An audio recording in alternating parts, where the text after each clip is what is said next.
Imagine a perfectly quiet suburban afternoon. Heat shimmer on the asphalt, sprinklers ticking in the distance, a lawnmower somewhere doing its thing. Above all that, a red-tailed hawk hangs in the sky like it owns the entire neighborhood. Wings stretched, tail glowing rusty red in the sun. It's that classic nature documentary predator shot. Just, over a cul-de-sac instead of the Grand Canyon. In slow motion, it glides over parked cars and backyard pools, scanning for some unlucky squirrel or pigeon. You'd think this is the animal everyone else should be terrified of.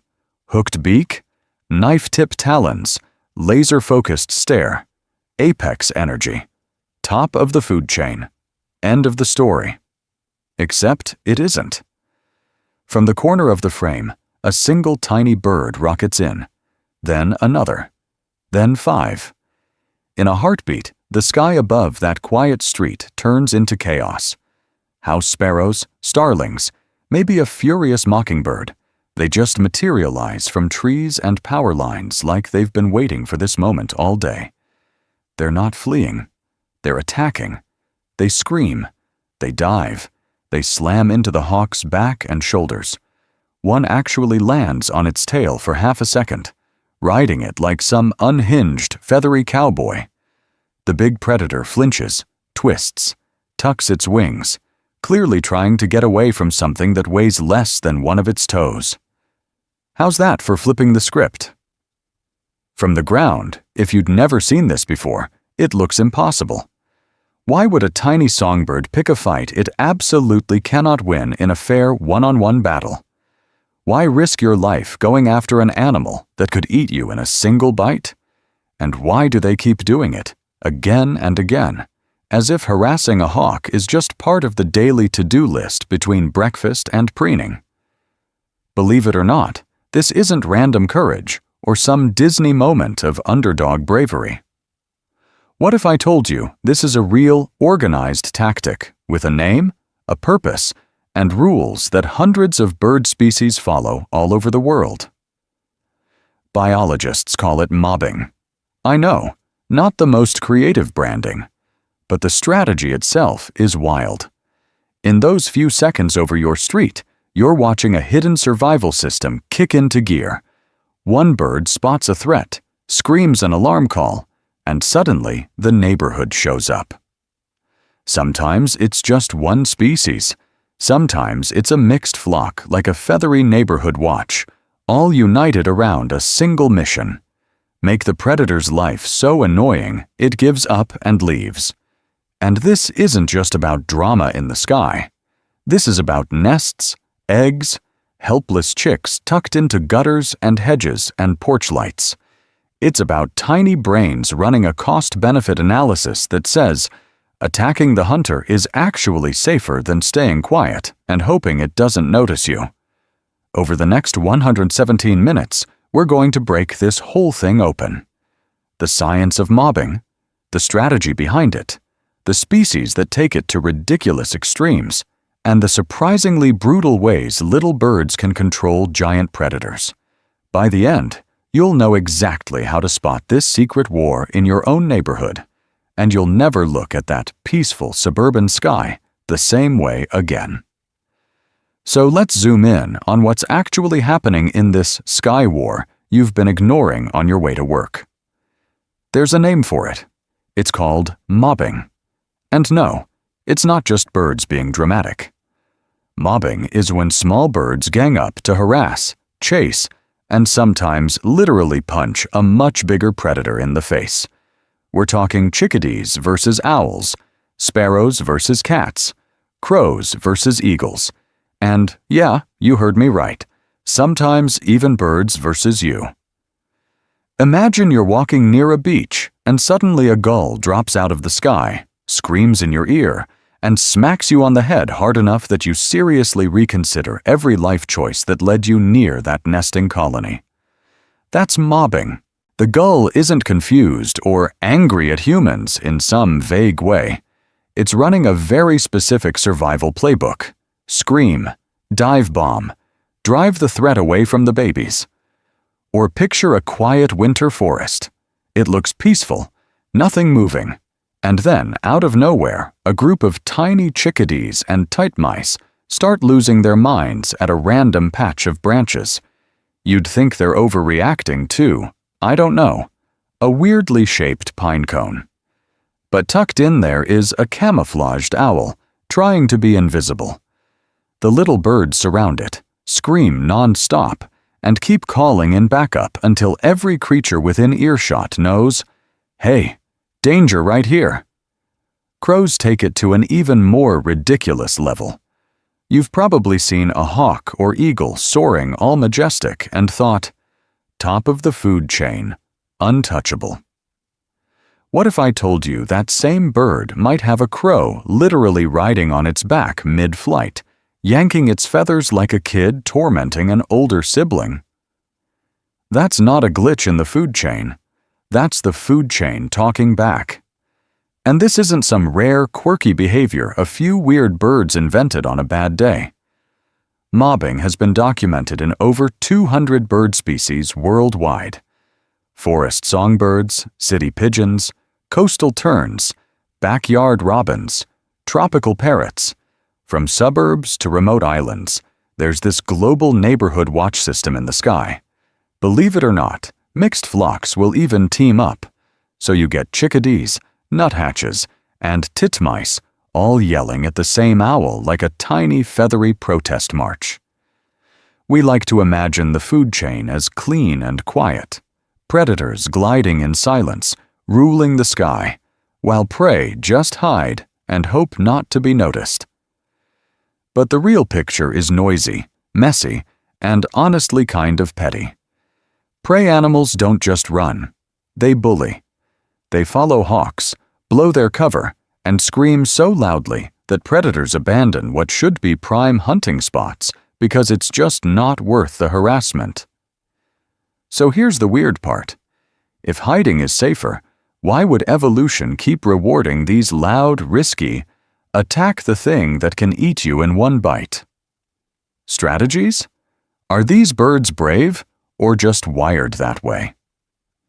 In the next part, we're going to dig into that, and the answer flips our usual idea of courage so hard you might never use the word fearless the same way again. So here's the twist. What looks like wild, reckless courage is actually cold evolutionary math.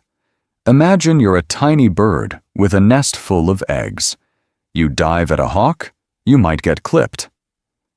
But if that hawk settles in and starts hunting your neighborhood every day, everyone's chicks are on the menu. From evolution's point of view, it's not about one brave hero. It's about how many genes make it into the next generation. One adult getting hurt in a mob is a loss, sure, but if that noisy attack convinces a predator to leave the area, dozens of nests, eggs, and fluffy little chaos gremlins survive. You'd think hiding quietly in the bushes would be safer. In the long run, it can actually be the losing strategy. Predators are most dangerous when they're close. Perched above a nesting colony, sitting on a favorite fence post, roosting near a forest edge. A silent owl tucked into a tree at noon is like a loaded trap waiting to go off at sunset. The mob isn't trying to defeat the owl like some feathered boss battle. The goal is way more practical. Make that spot so annoying, so risky, that the owl just gives up and hunts somewhere else. Believe it or not, this harassment can literally reshape predator maps. Owls and hawks that get mobbed every time they land in one patch of woods often abandon it as a hunting zone. That means fewer surprise attacks, fewer chicks grabbed, and more parents living long enough to raise multiple broods. In evolutionary terms, that's a huge win. And here's where it gets really clever. The first bird that spots the threat doesn't stay solo for long. It screams. Those alarm calls during mobbing are like a siren and a group text at the same time. One chickadee finds a camouflaged owl, starts yelling, and suddenly, titmice, nuthatches, Even other species you didn't know were listening show up. A single terrified bird turns into a mixed-species neighborhood watch swarm that overloads the predator's attention. Some calls even say what kind of danger it is. One sound for a flying hawk, another for a perched cat. Yeah, you heard me right. It's basically a tiny bird security system with different alarm modes. And young birds are standing there taking notes. Juveniles watch who the adults mob. A certain silhouette, a certain face pattern, always equals chaos and shouting. Even if they've never seen that predator before, they grow up knowing, that one is bad news. It's cultural memory, passed beak to beak, generation after generation. And this is just the big picture logic. What if I told you different species have taken this same basic strategy and turned it into completely different fighting styles? From stealthy screamers that never get close, to full-on feathered missiles that punch foxes and humans in the head, some birds play it safe, and some go full-action movie. Speaking of, let's get back to it, because next we're diving into the strangest, most aggressive mobbing tactics on the planet. So here's the twist. Those wild, over-the-top attacks you just saw aren't random bird tantrums. They're part of a much bigger game, where tiny birds are quietly rewriting who really controls the sky. Imagine the classic nature documentary shot. A lone hawk, wings spread, gliding like it owns the entire valley. No worries, no rivals, just this perfect apex predator vibe. You'd think that's its daily life, right? Nope. In the real world, that same hawk is constantly scanning over its shoulder, not just for prey, but for mobs that might blow its cover in 3 seconds flat. Because once the mob shows up, the hunt is basically ruined. Take an owl sitting in what looks like a perfect ambush tree.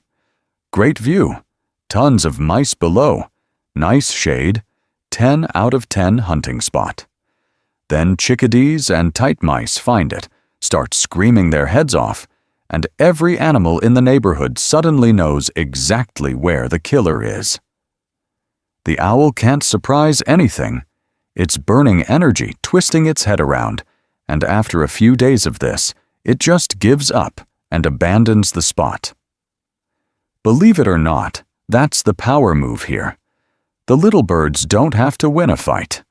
They just have to make staying there so annoying, so noisy, and so unprofitable that the predator packs its bags and shifts territory.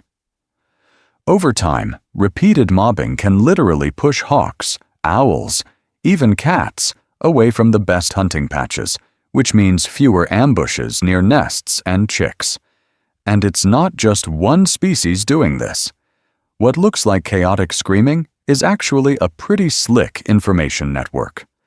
One titmouse gives an alarm call, chickadees pick it up, a nuthatch joins, maybe a warbler or two, and suddenly you've got this mixed species neighborhood watch circling a confused owl.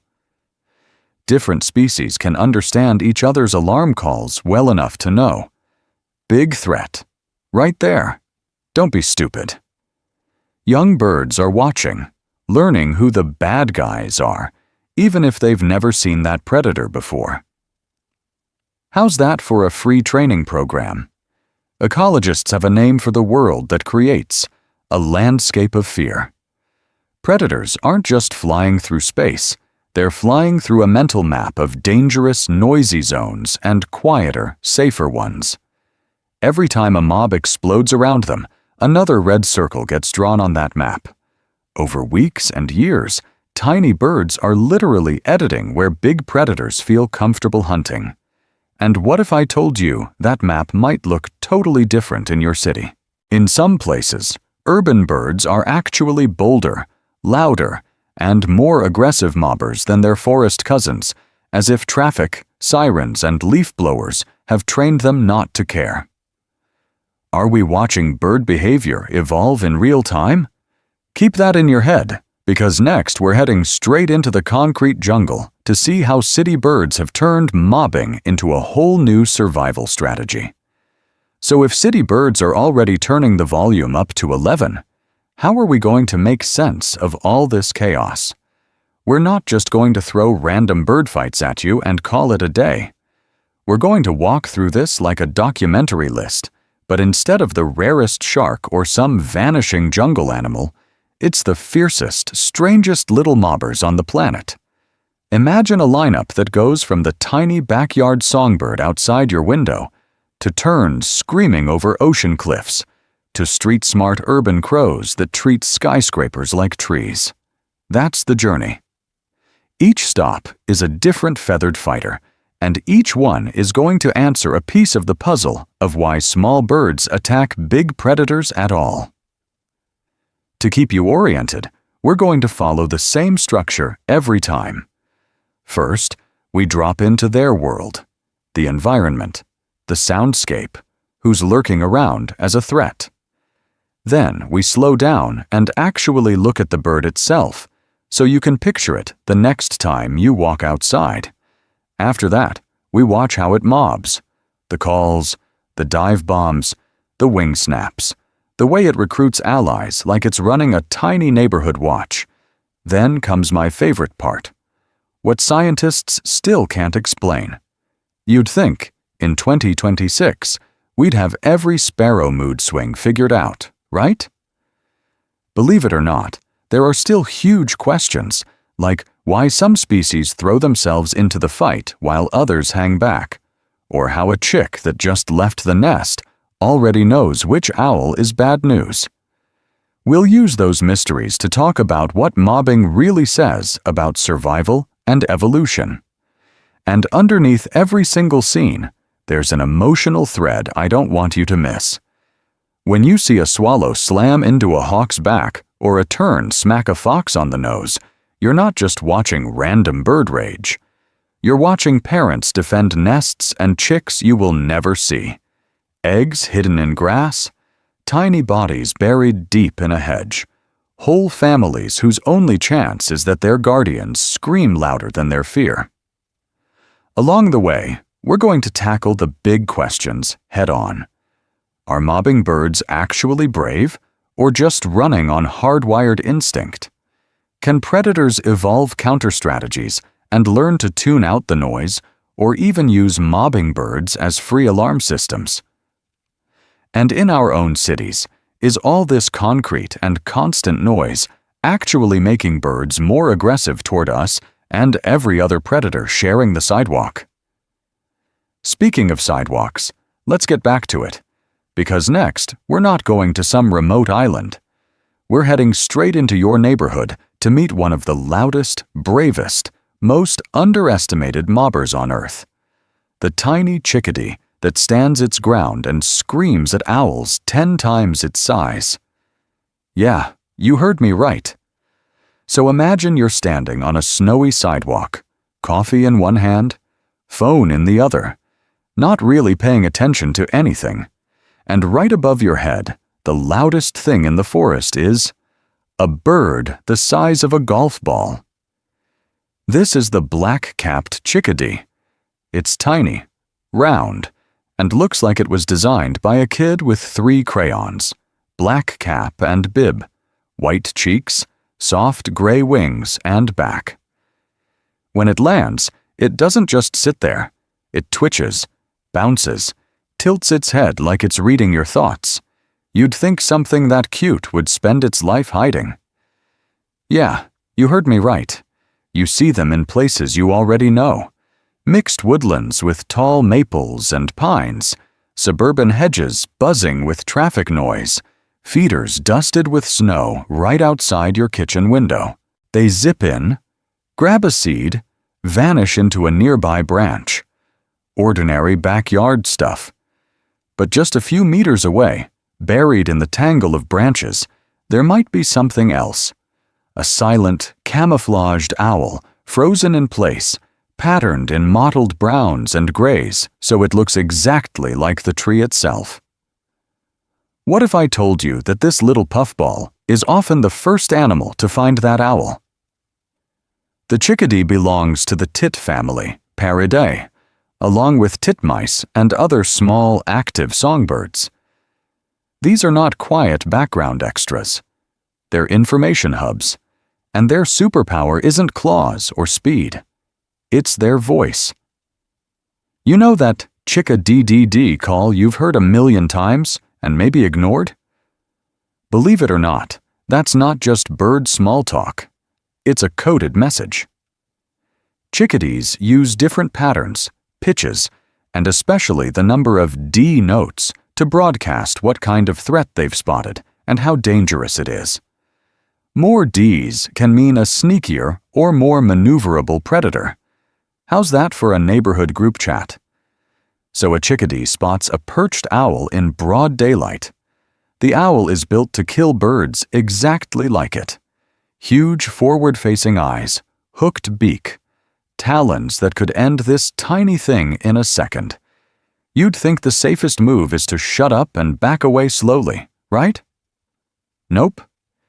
The chickadee flies closer, starts yelling that chickadee siren, and keeps at it until other birds show up. Very quickly, you get a mixed mob. Chickadees, nuthatches creeping down trunks, titmice dropping in from higher branches, sometimes even woodpeckers and other curious neighbors. They surround the owl, staying just out of reach, all screaming at once. The goal isn't to fight like some feathered action movie. It's to expose the owl, burn its cover, and make every potential victim in earshot fully aware of the danger.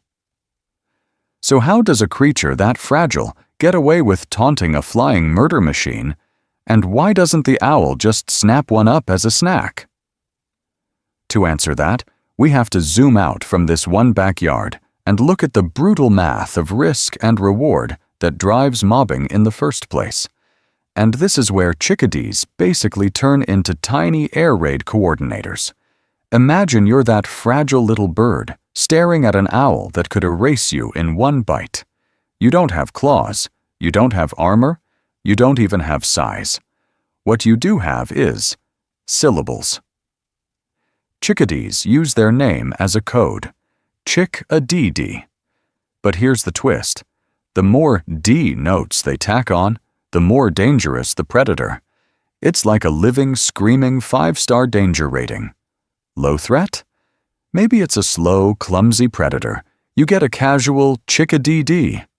Medium threat, like a hawk cruising by high overhead? Add a couple more Ds. Everyone pays attention, but doesn't panic.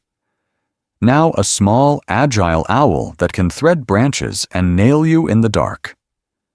Suddenly, it's chick-a-dee-dee-dee-dee-dee-dee-dee. Rapid fire, like a broken car alarm that really wants you to die of anxiety. Believe it or not, other birds actually read that code. Picture a cold winter morning in a mixed forest. One black-capped chickadee spots a tiny northern saw-whet owl wedged against a trunk, trying to be invisible. The chickadee freezes, fluffs up, and then lets loose this intense, rattling call. Within seconds, titmice answer.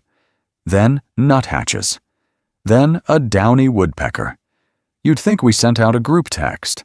Within a couple minutes, the whole patch of woods is alive. Different species are pouring in from every direction, all zeroing in on the same branch they can't even see clearly yet, just homing in on that alarm. The owl, built for silent surprise attacks, is suddenly the center of a noisy, swirling cloud of wings. The mob hops closer, dives past its face, flashes white tail feathers, screams point-blank into its ears. That stealth advantage? Completely gone. And that's the real power of the call. It doesn't just warn, it recruits. One scared bird turns into a neighborhood watch on steroids. The more voices join, the safer each individual is, because the predator is overwhelmed, distracted, and way less likely to make a clean kill. What if I told you that in some studies, owls literally abandon prime hunting spots after getting mobbed like this over and over? Free eviction, courtesy of a 10-gram landlord. Young chickadees aren't born knowing who to scream at. They learn. When adults mob a specific silhouette, a perched owl, a cat, even a human with a certain hat, naive juveniles watch, listen to that high D alarm, and join in. In clever experiments, researchers showed young birds harmless shapes paired with adult mobbing. After just a few exposures, the youngsters started mobbing those shapes on sight, as if they'd always known they were bad news. Yeah, you heard me right. They inherit the software, but the adults upload the enemies list. So chickadees use sound to build a mob and socially teach who the villains are. But some birds don't stop at yelling. In the next round, we're meeting a species that skips straight to high-speed dive bombing, hard enough to draw human blood and send foxes running for cover. So yelling is one thing. But imagine you step onto a beach and the sky itself decides to punch you in the face. You're on a wind-swept coastal island, low and flat. No trees, just sand, salt grass, and this constant roar of wings. Thousands of white and gray birds are packed shoulder to shoulder, eggs and fluffy speckled chicks scattered right out in the open. No cozy forest, no secret hollow. It's a nursery built on a runway. These are terns and gulls, the Laridae family reunion. Arctic terns, common terns, herring gulls, all crammed into huge colonies that can stretch for kilometers.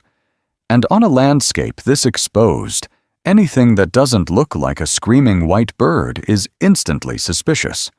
A fox, a human, a hawk cruising past on what you'd think is a casual flyover. They all stand out like a neon sign. Now, remember how chickadees keep a bit of distance? Terns did not get that memo. They don't just shout from the sidelines, they go full fighter jet. One alarm call and the whole colony lifts off, then the dive bombing starts. Birds peel out of the sky in tight arcs, hit your head hard enough to draw blood, and then loop back up for another run, as if they're doing target practice, and the poop. Believe it or not, that's part of the strategy. As they dive, they're also defecating on you, on the fox, on the unlucky raptor that wandered too close. It's disgusting, but it's also a chemical billboard. This thing is dangerous. Avoid this area. You walk out of there looking like you lost a paintball match, and you remember not to come back. What makes them so good at this is the same thing that lets them cross oceans. Laridae are long-winged, agile flyers built for open water and long migrations. An Arctic tern can migrate from the Arctic to Antarctica and back every year. Those long, narrow wings that slice through headwinds over the open sea also let them break, twist, and slam into a predator's scalp with terrifying precision. How's that for a multi-purpose toolkit? And they're not picky about enemies. Ground hunters like foxes or humans get hammered from above, but a passing crow, an owl, even a big falcon can suddenly find itself in a white cloud of rage. You'd think a bird of prey would own the sky. Nope. In a tern colony, the hawk is the one running for cover. But here's the real puzzle. How does a colony of thousands decide when to flip that switch from nervous calling to full-on aerial assault? Is there a tipping point call, a specific move from the predator, or just one really brave bird that goes first and everyone else copies? And what changes when the threat is another bird in the air instead of a fox on the sand? Because when the predator is also a master flyer, mobbing turns into a high-speed dogfight. And in the next part, we're going to see what happens when the underdogs take that risk anyway. So imagine we leave the hawks in the sky for a second and drop down to the sand. Open beach, flat horizon, nothing moving.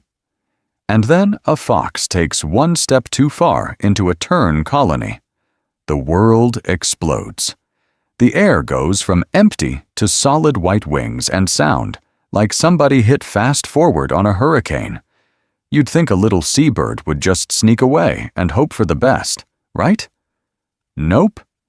The first adults near the fox launch straight up, screaming this harsh electric alarm call, and they don't wait to see how it plays out.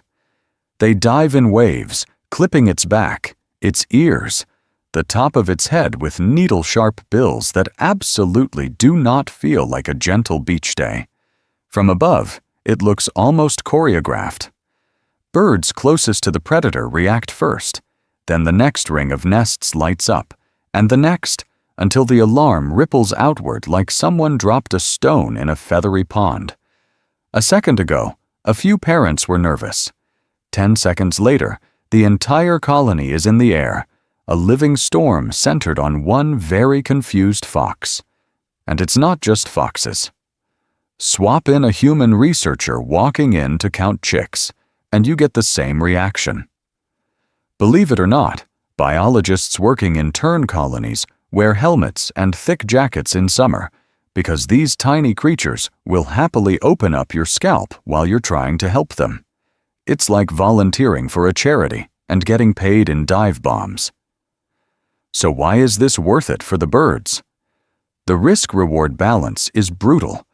Individually, a tern can get injured, lose feathers, or burn precious energy it needs to feed its chick. But if those hits and that deafening noise push the predator to back off, the colony has just avoided a buffet where hundreds of chicks could vanish in minutes. One hurt adult versus a mass nursery massacre. From an evolutionary point of view, that math is cold, but it works. What's wild is how organized it all looks without anyone actually being in charge. There's no general tern yelling orders, no group chat, just simple rules wired into each brain. Hear this sound, see this movement, take off, scream, attack, follow your neighbors. Those tiny decisions, plus constant feedback from who's diving and who's retreating, scale up into this complex, coordinated defense system that would make a military planner jealous. And scientists still don't fully get it. How strong does the alarm have to be before a bird joins in? Who decides it's time to stop? Are some individuals the hot-headed instigators, while others hang back and only pile on once it's clearly working? We're only just starting to model those choices. But this is all happening on open beaches, with huge runways of air for safe dive bombing. What if I told you some of the fiercest mobbers moved into cities, where the sky is chopped up by glass, steel, traffic, and trash? In the next part, we're going to meet the birds that learned to weaponize all of that and turned our concrete canyons into their hunting ground. So imagine this. You're downtown, skyscrapers on both sides, traffic noise bouncing off the glass. Above all that chaos, a red-tailed hawk is just cruising between buildings, wings locked, looking like it owns the place. And then, out of nowhere, 3 black shapes explode out of the skyline, screaming their heads off and dive-bombing it like it just stole somebody's wallet. Those silhouettes? American crows. Or, if you're in the right city, maybe even ravens. You'd think the giant raptor would be the bully in this story, right? Believe it or not, in a lot of urban skies, the hawk is the one getting absolutely roasted, with crows swooping at its head, grabbing tail feathers, and sometimes even landing for a split second on its back like they're hitching a ride. It looks ridiculous. It's also deadly serious. Crows and ravens are corvids, and this family might be the brainiac club of the bird world. These creatures solve puzzles, stash food, use cars as nut-cracking machines, and then remember exactly which intersection worked best. Cities, landfills, farmlands. This is their buffet line. And in all those human-dominated places, they're running into 2 big problems at once. Natural predators like hawks and eagles, and all the weird threats we invented, from glass windows to power lines. So what do? They turn the whole city into a stage for mobbing. You'll see a single crow spot a bald eagle drifting over a river, start yelling, and then, like a feathery group chat gone wild, more crows join from blocks away. They don't just chase for a second and give up. They escort that eagle across intersections, over apartment complexes, sometimes all the way out of their airspace. Block after block, block after block, until the big predator finally taps out and leaves. How's that for neighborhood watch? And here's where it gets really creepy in a cool way. Corvids remember faces. Not just hawk faces. Your face. Experiments show wild crows can recognize individual humans who bothered them years ago, and they'll recruit friends to yell at you too. Yeah, you heard me right. You can get put on the crow blacklist. Now zoom that same brainpower onto predators. A hawk that raided a nest last spring isn't just some hawk. It's that hawk, in that direction, at that time of day. The information spreads. Pattern interrupt for you. This isn't only about chasing danger away in the moment. It's about education. Young crows watch these aerial dogfights from safer perches, memorizing shapes, flight styles, even specific silhouettes against those glass and steel backdrops. They're learning who to hate. And guys, one of the absolute best things you can do is pay attention the next time you see a crow mob, because you might be watching a class in session. Speaking of, let's get back to it in the next section, where we'll see how those lessons turn into full-on, multi-year grudges, and why once a predator is on a crow's bad side, that reputation might never die. Imagine you wronged someone once, years ago, and for the rest of your life, their whole neighborhood boos you every time you walk by. That's a crow city on a grudge. And scientists actually tested just how deep that hate can go. Researchers put on these creepy, realistic latex masks, grabbed a few wild crows, banded them, and let them go. One bad day, one scary face, then they left. When they came back later wearing the same dangerous mask, the crows lost it. They screamed, dove, and mobbed the mask, while the exact same person in a neutral mask walked past like a ghost. You'd think the birds would forget after a season or two, right? Nope. Years later, totally new crows that had never been captured were still attacking that same mask.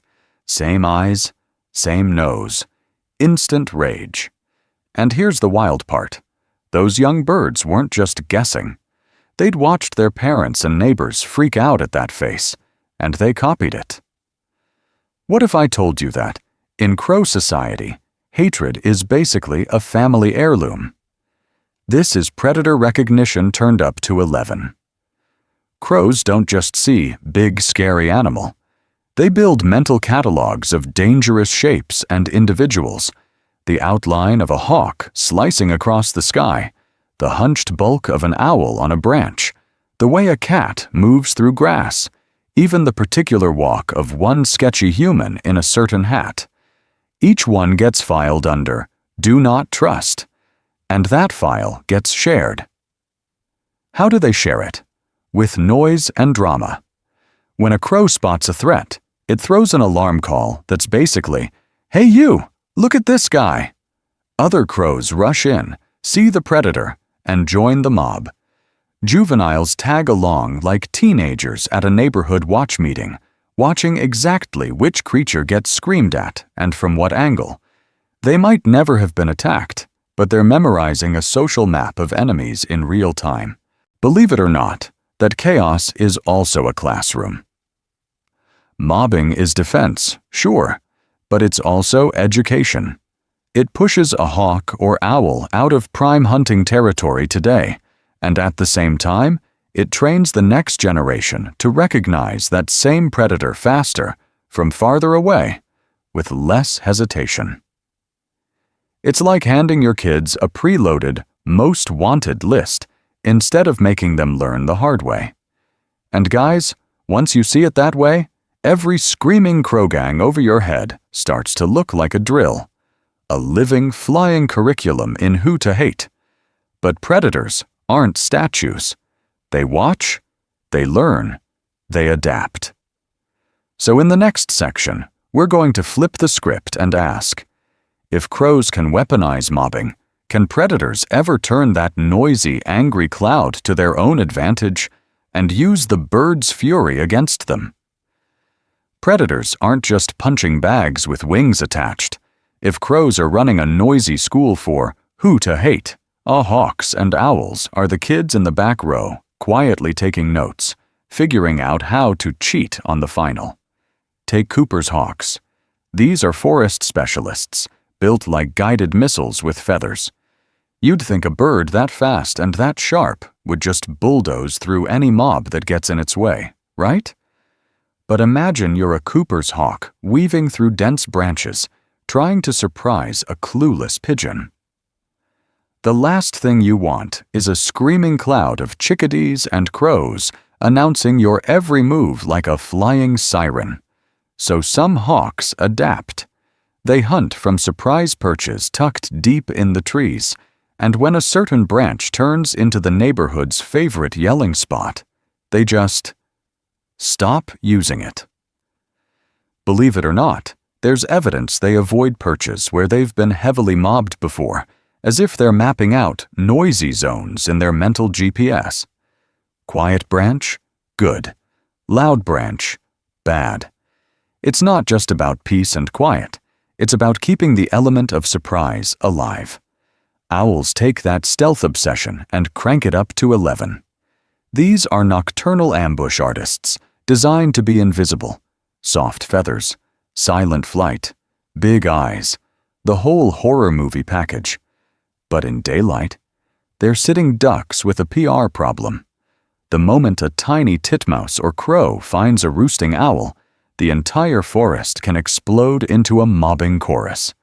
Suddenly, every potential prey animal, every rival predator, even you walking your dog, knows exactly where that owl is. For an owl, being exposed like that is so costly, it can rewrite its schedule. Many will abandon a roost after a serious mobbing, sometimes shifting where and when they rest just to avoid getting harassed again. Imagine trying to sleep while 100 neighbors stand under your window all day, blasting air horns. At some point, you move. But predators aren't just running away. Some learn to read the room. If the mobbing birds are tiny, quick, and not really a threat, a hawk might simply ignore them, saving energy for real battles. Other times, a too bold mobber dives a little too close, and the script flips in a heartbeat. One snap of talons, and the brave little hero becomes lunch. How's that for a brutal plot twist? And here's where it gets really weird. What if I told you predators might actually eavesdrop on the chaos?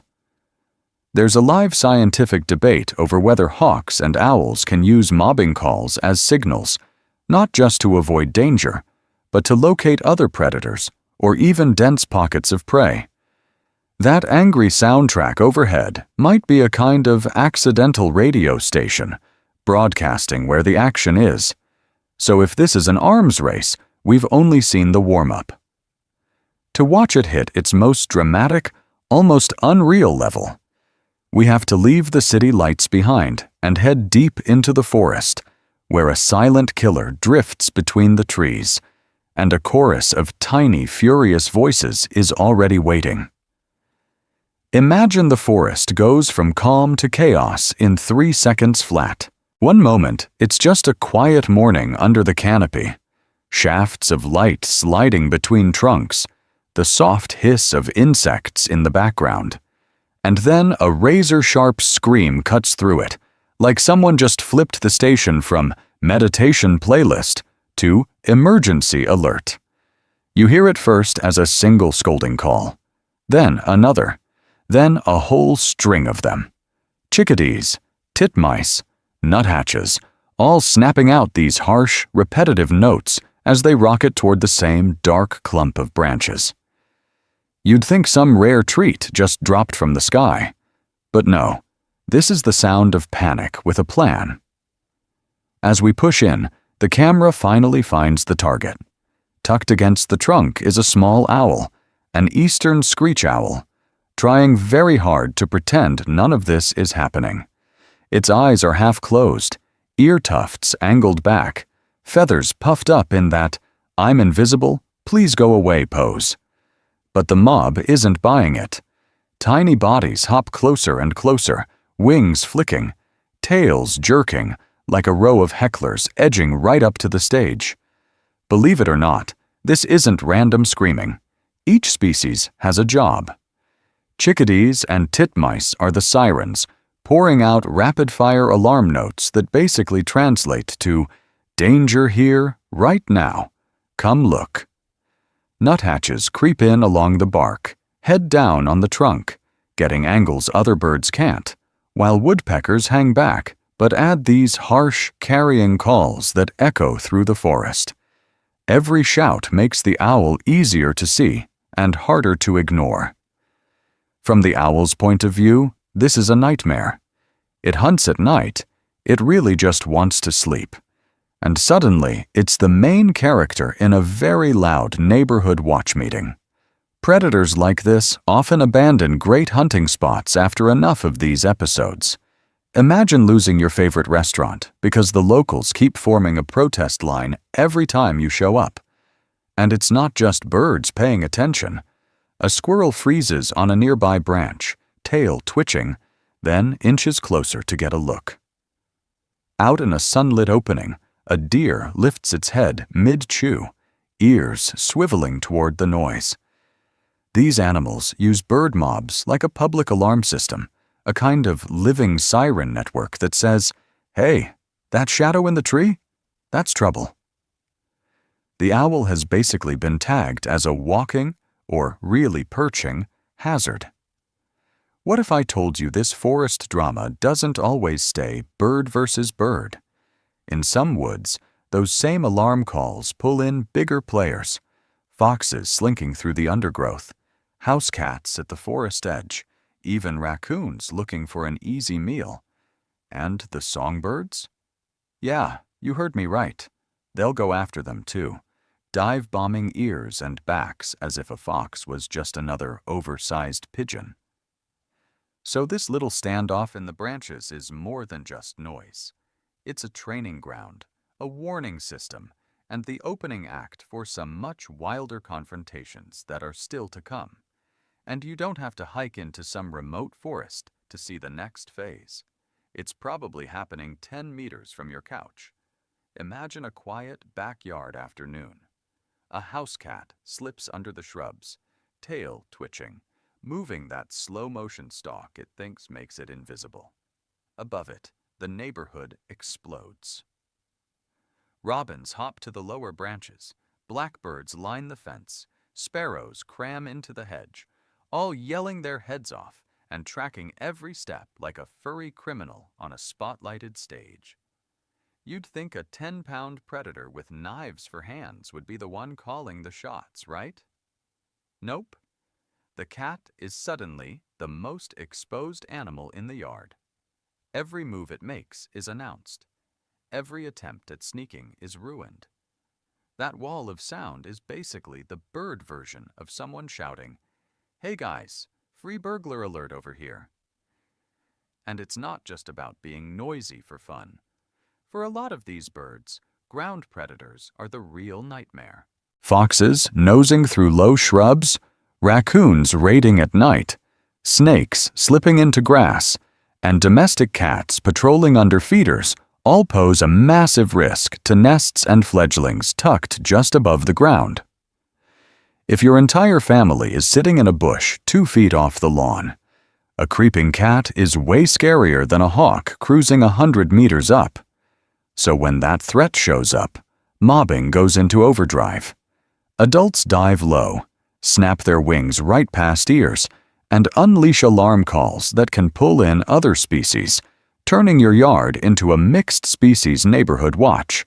Believe it or not, some birds even have slightly different calls for a predator in the air versus one on the ground, like a built-in label saying, "Look up," or "Check the bushes."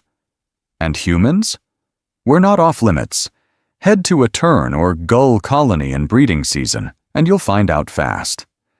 Researchers walking into nesting areas get dive-bombed so hard that birds actually hit their heads, rip hats off, and sometimes draw blood. Yeah, you heard me right. A bird that weighs less than your lunch will smack you in the skull and then circle back for another run. What if I told you that, from the bird's point of view, mobbing a human or a cat is basically the same as mobbing a hawk? The goal is simple. Expose the predator, destroy its element of surprise, and, if possible, annoy it into leaving. Those sharp pecks, wing slaps, and constant screams don't usually kill anything, but they turn a stealth hunt into a stressful, low-payoff mess. And here's the part that really sticks with me. When a tiny tern hammers a human scalp, or a robin dives at your cat, it's doing it to protect eggs and chicks it will never see grow up.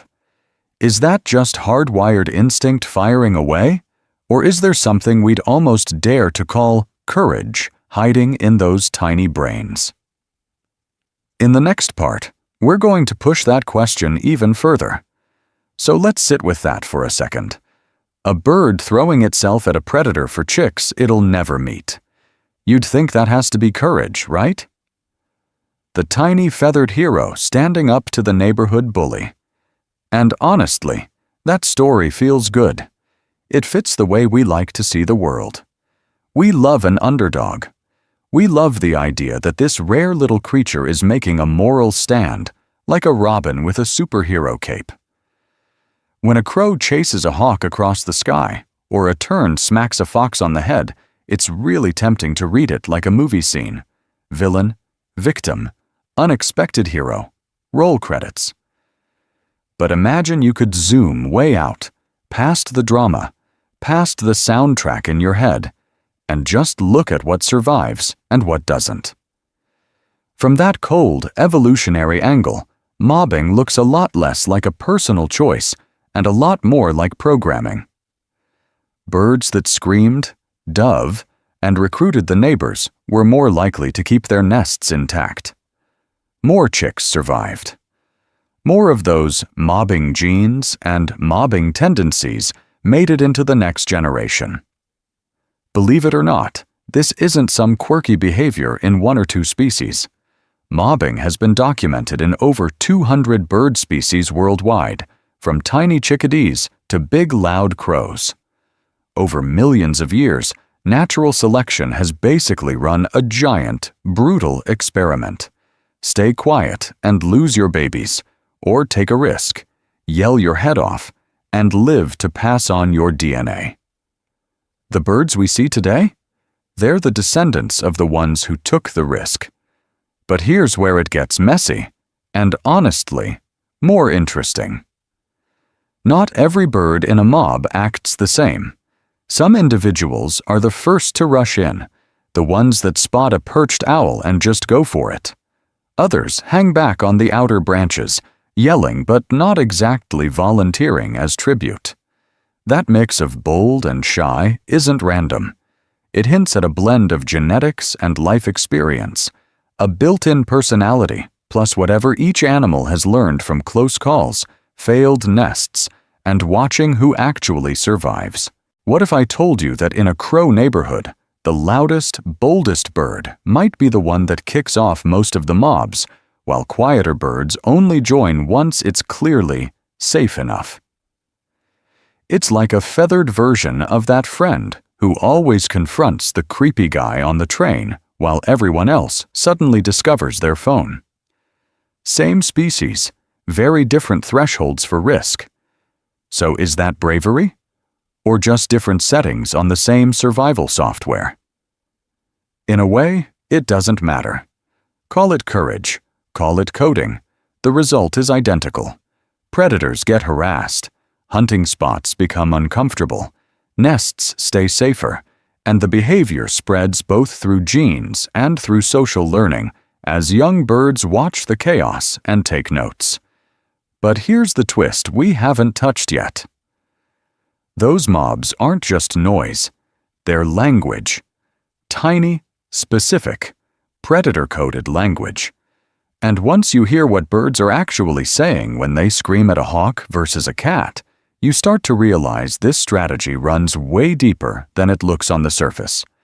Once you start listening for it, mobbing suddenly sounds less like chaos and more like code. Not one generic, predator scream, but different messages for different killers. Imagine you're a chickadee for a second. A shadow flashes overhead. That's one kind of problem. A silent owl parked in a tree near your nest?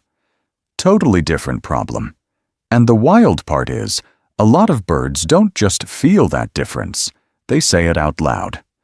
They have one set of calls for a fast-moving, flying predator like a hawk, and another for a perched threat like an owl, cat, or even a human creeping around the bushes. You'd think an alarm call is just an alarm call, right? Danger is danger. Nope. In species like chickadees and titmice, the hawk overhead call is usually short, thin, and high-pitched. It basically means, heads down, look up, get out of here. The perched owl or cat on the ground call is harsher, louder, and repeated like a siren, which works more like, everybody over here, we've got a problem to scream at. Same voice box, totally different instructions. Believe it or not, we know this because scientists did the slightly evil thing of playing back recordings and watching what happened. When they played the flying hawk calls, birds in the area froze, scanned the sky, and bolted for cover. Heads up, wings ready, no hero moves. But when they played the perched predator calls, the reaction flipped. Birds approached the speaker, called back, and formed those classic angry mobs. Same species, same forest, completely different behavior just based on which sound file you hit play on. And that split makes brutal survival sense. A hawk already in the air is like a missile in motion. You don't run toward the missile. You dive, hide, and hope it picks someone else. A perched owl in daylight, though? That's a sitting time bomb. If it stays until night, it can pick off sleeping birds one by one. So mobbing early, in a big noisy crowd, is actually the safer move. Harass it now, live later. How's that for bird brains?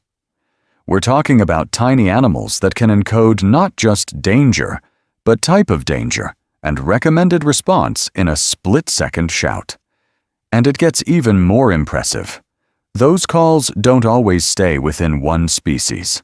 Mixed species flocks, like chickadees, nuthatches, and titmice, will all react correctly to each other's predator calls, even if they don't make that exact sound themselves.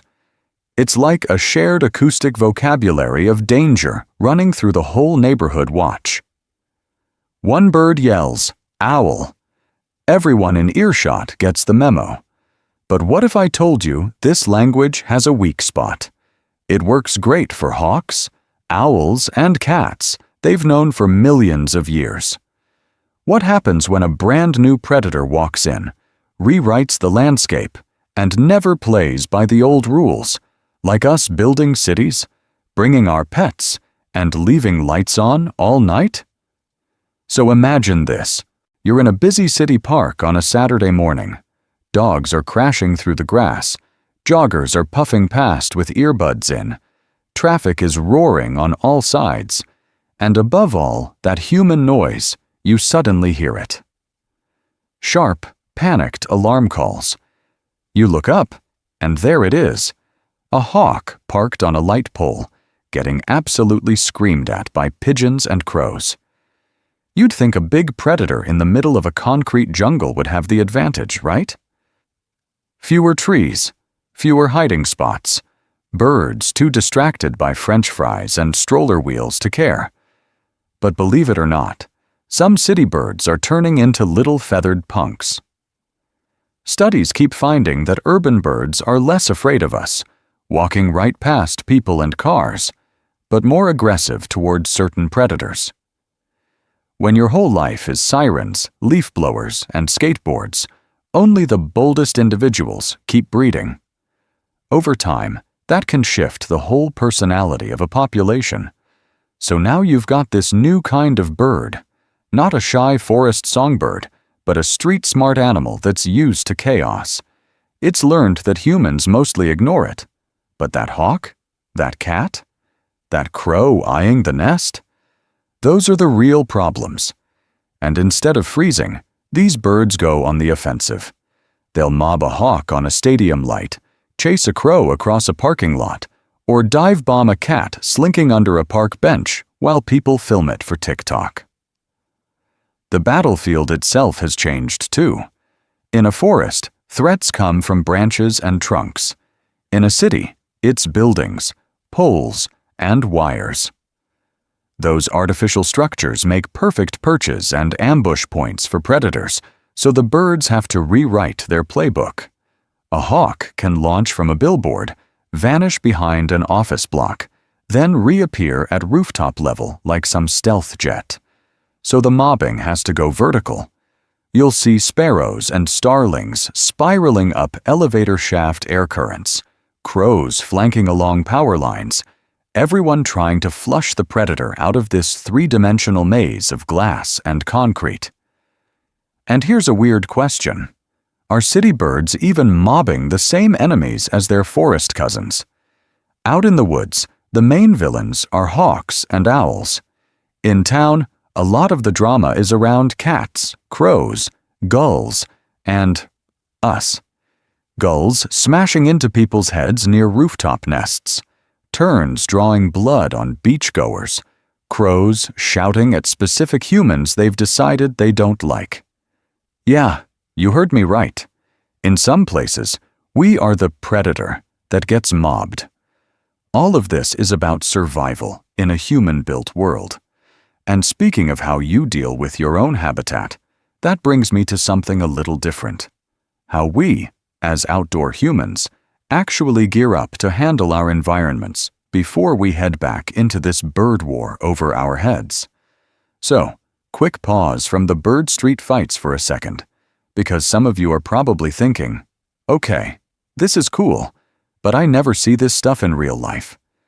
You'd think mobbing is some rare TV-only thing. But imagine you're just out on a trail or sitting in a park, and suddenly every tiny bird in the neighborhood starts screaming at the same tree. That's the show. The catch is, you only get that moment if you're actually out there. And that's where things get less glamorous. I've spent stupidly long hours trying to film this behavior. I've been rained on so hard my notes turned into papier-mâché. Sunburned on exactly one ear for some reason, and I've stood in one spot so long in freezing wind that my tripod looked warmer than I was. All for 10 seconds of a chickadee yelling at an owl. Believe it or not, those 10 seconds are worth it. But you only stick it out if your gear isn't trying to sabotage you. So this is where I want to bring in today's sponsor. The stuff I actually use when I'm out playing low-budget field biologist, waiting for birds to decide it's drama o'clock. My real routine looks like this. I'm out before sunrise, it's cold and wet. Then by noon, it's suddenly way too hot. And my camera battery is doing its best impression of a dying vaquita population. With Sponsor, I've got a lightweight shell that actually keeps me dry without turning me into a walking sauna, boots that don't give up when the trail turns into mud soup, and a power bank that quietly keeps my camera and phone alive after hours of recording alarm calls.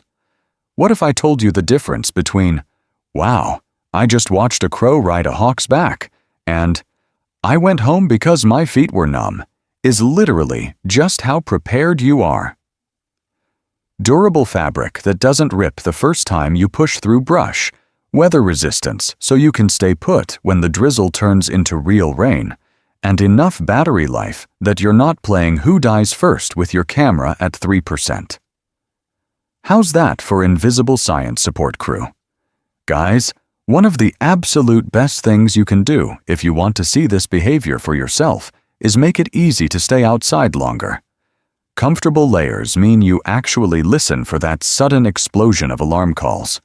Reliable power means you hit record instead of frantically deleting old clips. If you want to check them out, use my link in the description and the code BIRDMOB for an exclusive discount on your first order. It supports the channel and helps me keep chasing these tiny feathered hooligans around. Speaking of, let's get back to it, because now that we're geared up, we can dive into the really wild part. How bird neighborhoods actually organize themselves, communicate, and decide when it's time to launch a full-on attack on a killer in their midst. What if I told you birds don't just randomly freak out at predators? They run something that looks a lot like a neighborhood watch? Imagine your street, but instead of a group chat and that one neighbor who always knows the gossip, you've got chickadees, titmice, nuthatches, and warblers all tuned into the same emergency channel. You'd think each species would just mind its own business, right? Hunt a few insects, sing a little song, try not to die. Nope. In a lot of forests, these birds actually move through the trees together as mixed species flocks, like a little traveling city block. Chickadees might be checking the branches, nuthatches are creeping down the trunks, warblers are scanning the canopy, and all of them are listening for trouble. And here's where it gets really clever.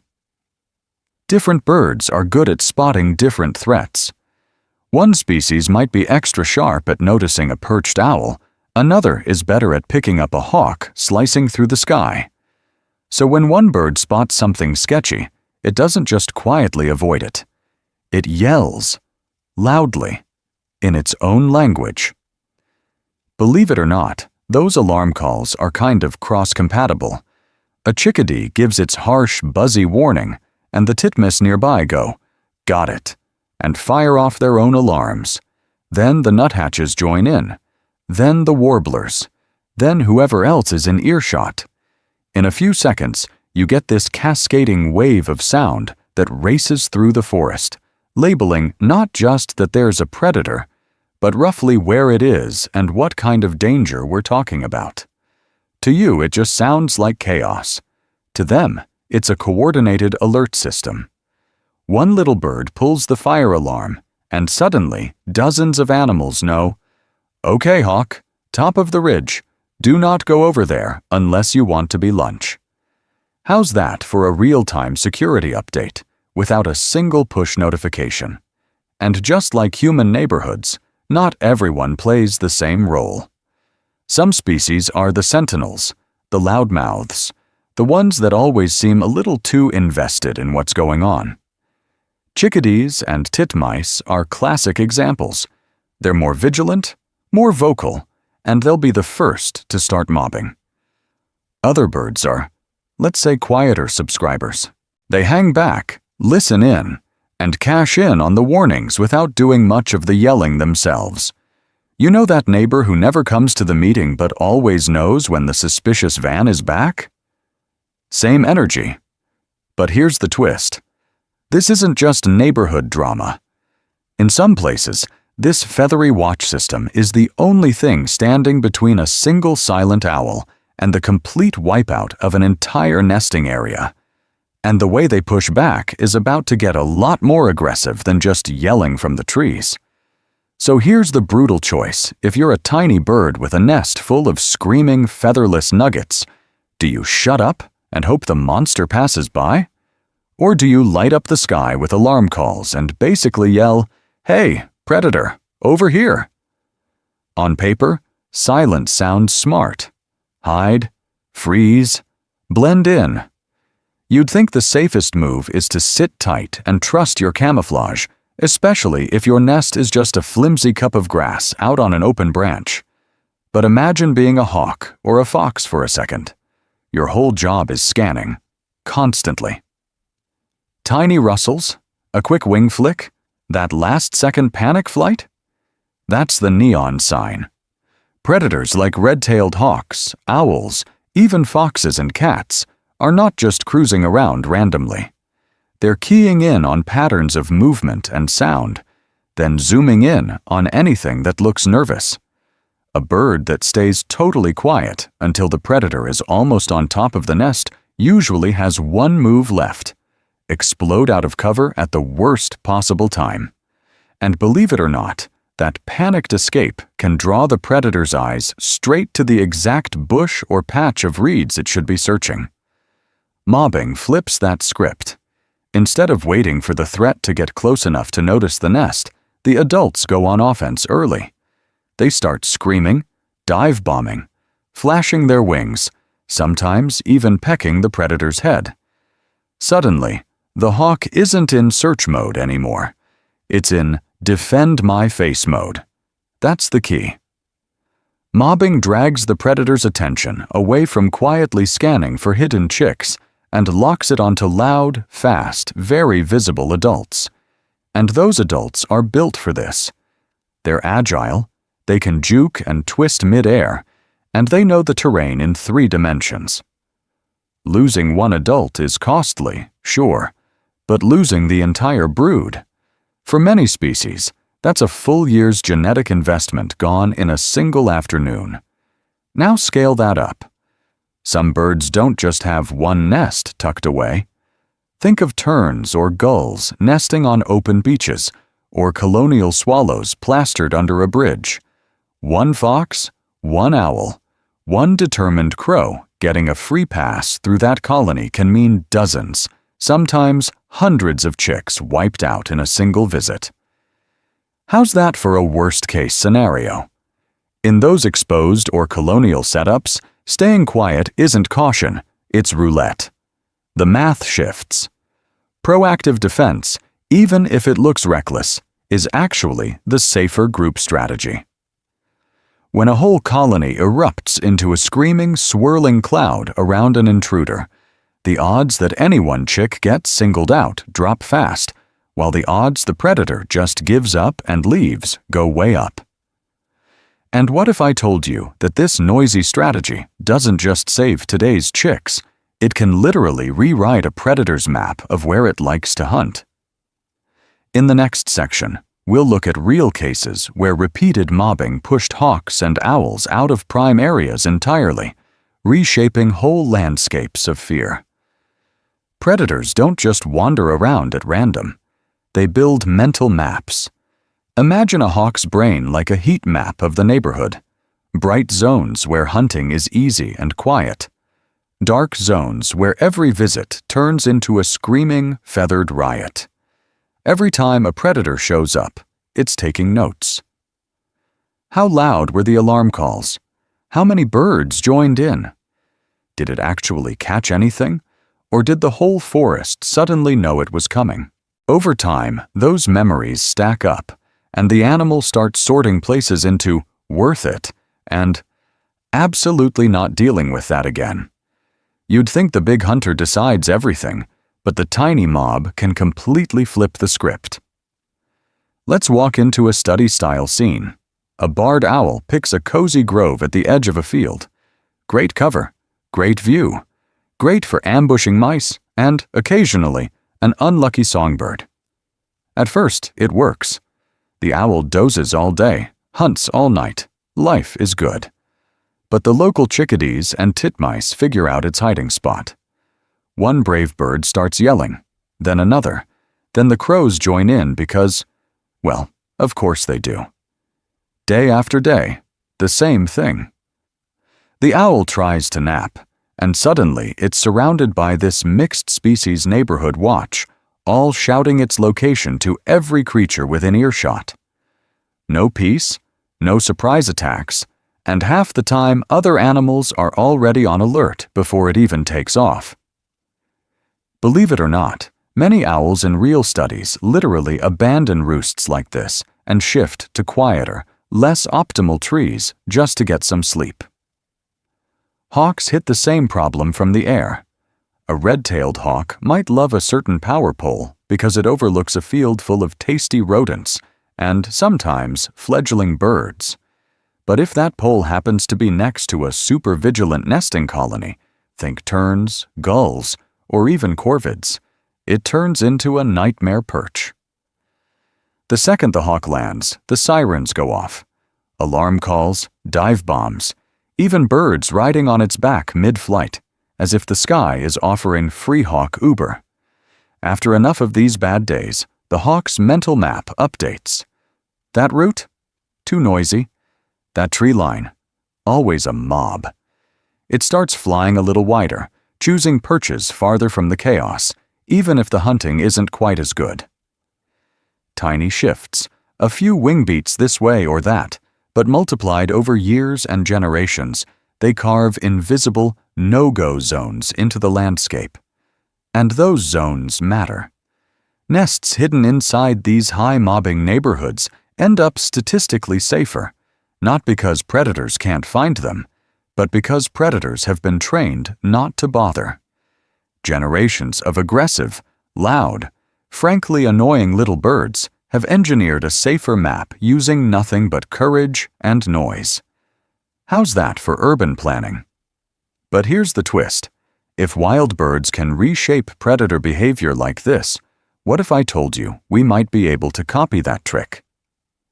Could we use targeted mobbing cues to protect rare, endangered birds hanging on by a thread? In the next part, we're going to push that idea to its limit. And the answer is not what you'd expect. So here's the catch. Mobbing can chase off a hawk. It cannot chase off a bulldozer. You'd think a neighborhood of furious little birds could defend itself from anything. They can flip the script on owls, hawks, even cats.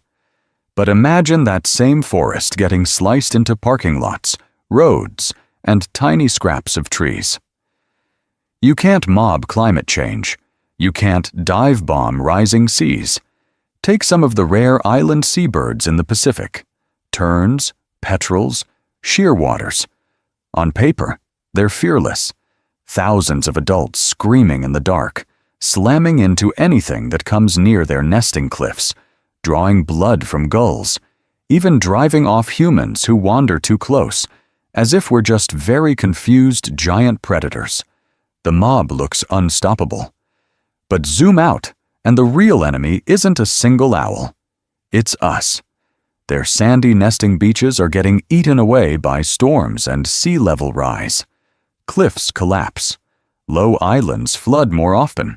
And at night, introduced rats and cats slip through the chaos like ghosts. Believe it or not, a whole colony can be on full alert, and a single rat can still wipe out dozens of eggs in one stormy night, because the birds never evolved a playbook for a predator that climbs, sneaks, and comes back every single evening. In degraded habitats, it gets even messier. When we fragment a forest or a coastline, we don't just shrink it, we concentrate the survivors. All those nests that used to be spread over miles? Now they're crammed into one remaining patch of trees or one tiny island. To a crow or a feral cat, that's basically an all-you-can-eat buffet with a built-in alarm system.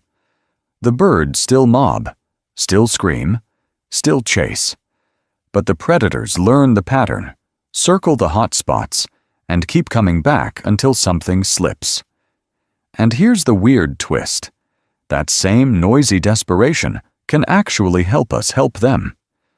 Conservation biologists will sometimes walk through remote valleys or along dark cliffs and just listen. One sharp alarm call, one sudden burst of mobbing, and they know a rare bird is nearby. They follow the sound, find nests, map colonies. In some projects, we even play back alarm calls to see who answers, then use that intel to design protected zones that keep ground predators out or steer human trails away from the most sensitive spots. So mobbing is powerful, but it's not magic. It works against the predators birds evolved with, not the slow, planet-wide pressure we've turned up in a couple of centuries. To really see what's at stake, We need to zoom back in. One nest, one predator, and a split-second choice: fight, flee, or freeze. In the next part, we're going to watch that decision unfold in real time, and an entire clutch of chicks hangs on what happens next. So imagine we zoom all the way in, not to a forest, not to a flock, but to one crooked fork in one old tree. Tucked deep in that fork is a nest you'd walk right past. A messy cup of twigs and spider silk, lined with stolen feathers. Inside, 3 chicks, blind, skin still half transparent, necks too weak to lift their own heads until a shadow moves above them, and every instinct says, beg. Tiny beaks snap open, huge compared to their faces, silently screaming for food. Their parent appears like a flicker of color through the leaves. In its beak, a soft-bodied insect, legs still twitching. This is the 100th trip today. It lands on the rim of the nest, checks each gaping mouth in turn, and for a second, the whole world is just this: feed, turn, feed again. No drama, just survival on repeat. But 2 branches above, a new shape has arrived. A hawk, broad-shouldered and perfectly still, has dropped in without a sound.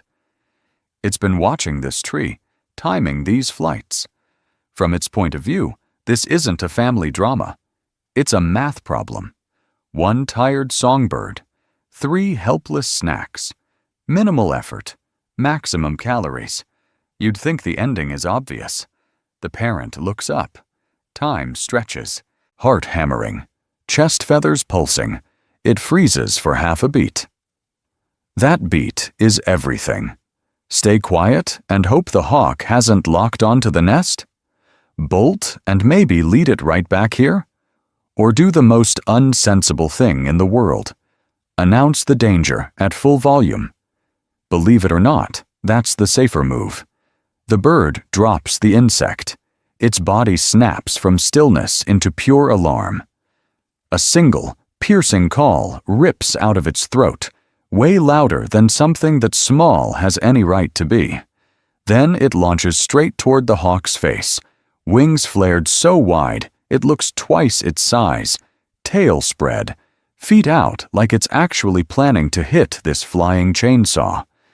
And here's the wild part. That call isn't just panic. It's a code. A nearby chickadee hears it and explodes from a branch. A titmouse joins in. A crow further off tilts its head, recognizes the alarm, and comes over like it's late to a neighborhood meeting. In seconds, this one suicidal charge turns into a mixed-species mob, a whole angry cloud of wings and beaks. From the hawk's perspective, the script flips. A moment ago, it was invisible, holding all the cards. Now its cover is blown. Every animal in earshot knows exactly where it is. Tiny bodies whip past its eyes, clipping its wings, screaming inches from its ears. That perfect surgical strike on the nest? Gone. To grab even one chick now, it has to ignore the chaos, dive through a moving wall of bodies, and risk taking a hit to the eyes. Is a mouthful of nestling really worth flying blind? What if I told you? Usually, it's not. With a frustrated pump of its wings, the hawk lifts off, trying to climb out of the noise. The mob follows, ragged but relentless, chasing it across the canopy, escorting it out of the neighborhood like the world's loudest security team. They'll trail it far beyond their own trees, just to make sure it doesn't double back. Behind them, the forest closes in again. Leaves stop trembling. Light filters down like nothing happened. In the fork of that old tree, 3 chicks lie flat, suddenly silent, sides heaving with tiny breaths. The parent slips back, almost invisible now, and retrieves a new insect as if the sky wasn't just on fire. The nest is still there. For today. And that's the razor-edge mobbing walks. One bad calculation, one hawk that doesn't flinch, and this exact story ends in feathers. In the next part, we're going to pull back out from this single tree and look at how often birds win that bet, and how predators are quietly rewriting the rules of this arms race. Zoom out from that one tree for a second, and the story gets even sharper, because for every mob that ends with a hawk flinching and flying off, there's another one that ends in a thud, a scream, and silence. You'd think a big predator, pinned down by 10 angry sparrows, is basically harmless. It's outnumbered, right? Believe it or not, that's exactly when things can flip. A red-tailed hawk that's been pretending to ignore the chaos will suddenly twist in midair, kick those talons up, and just snatch the closest bird that dives a little too far. 1 second it's the bully getting yelled at. The next second, it's flying off with a very real, very dead mobber in its claws. Owls are even worse.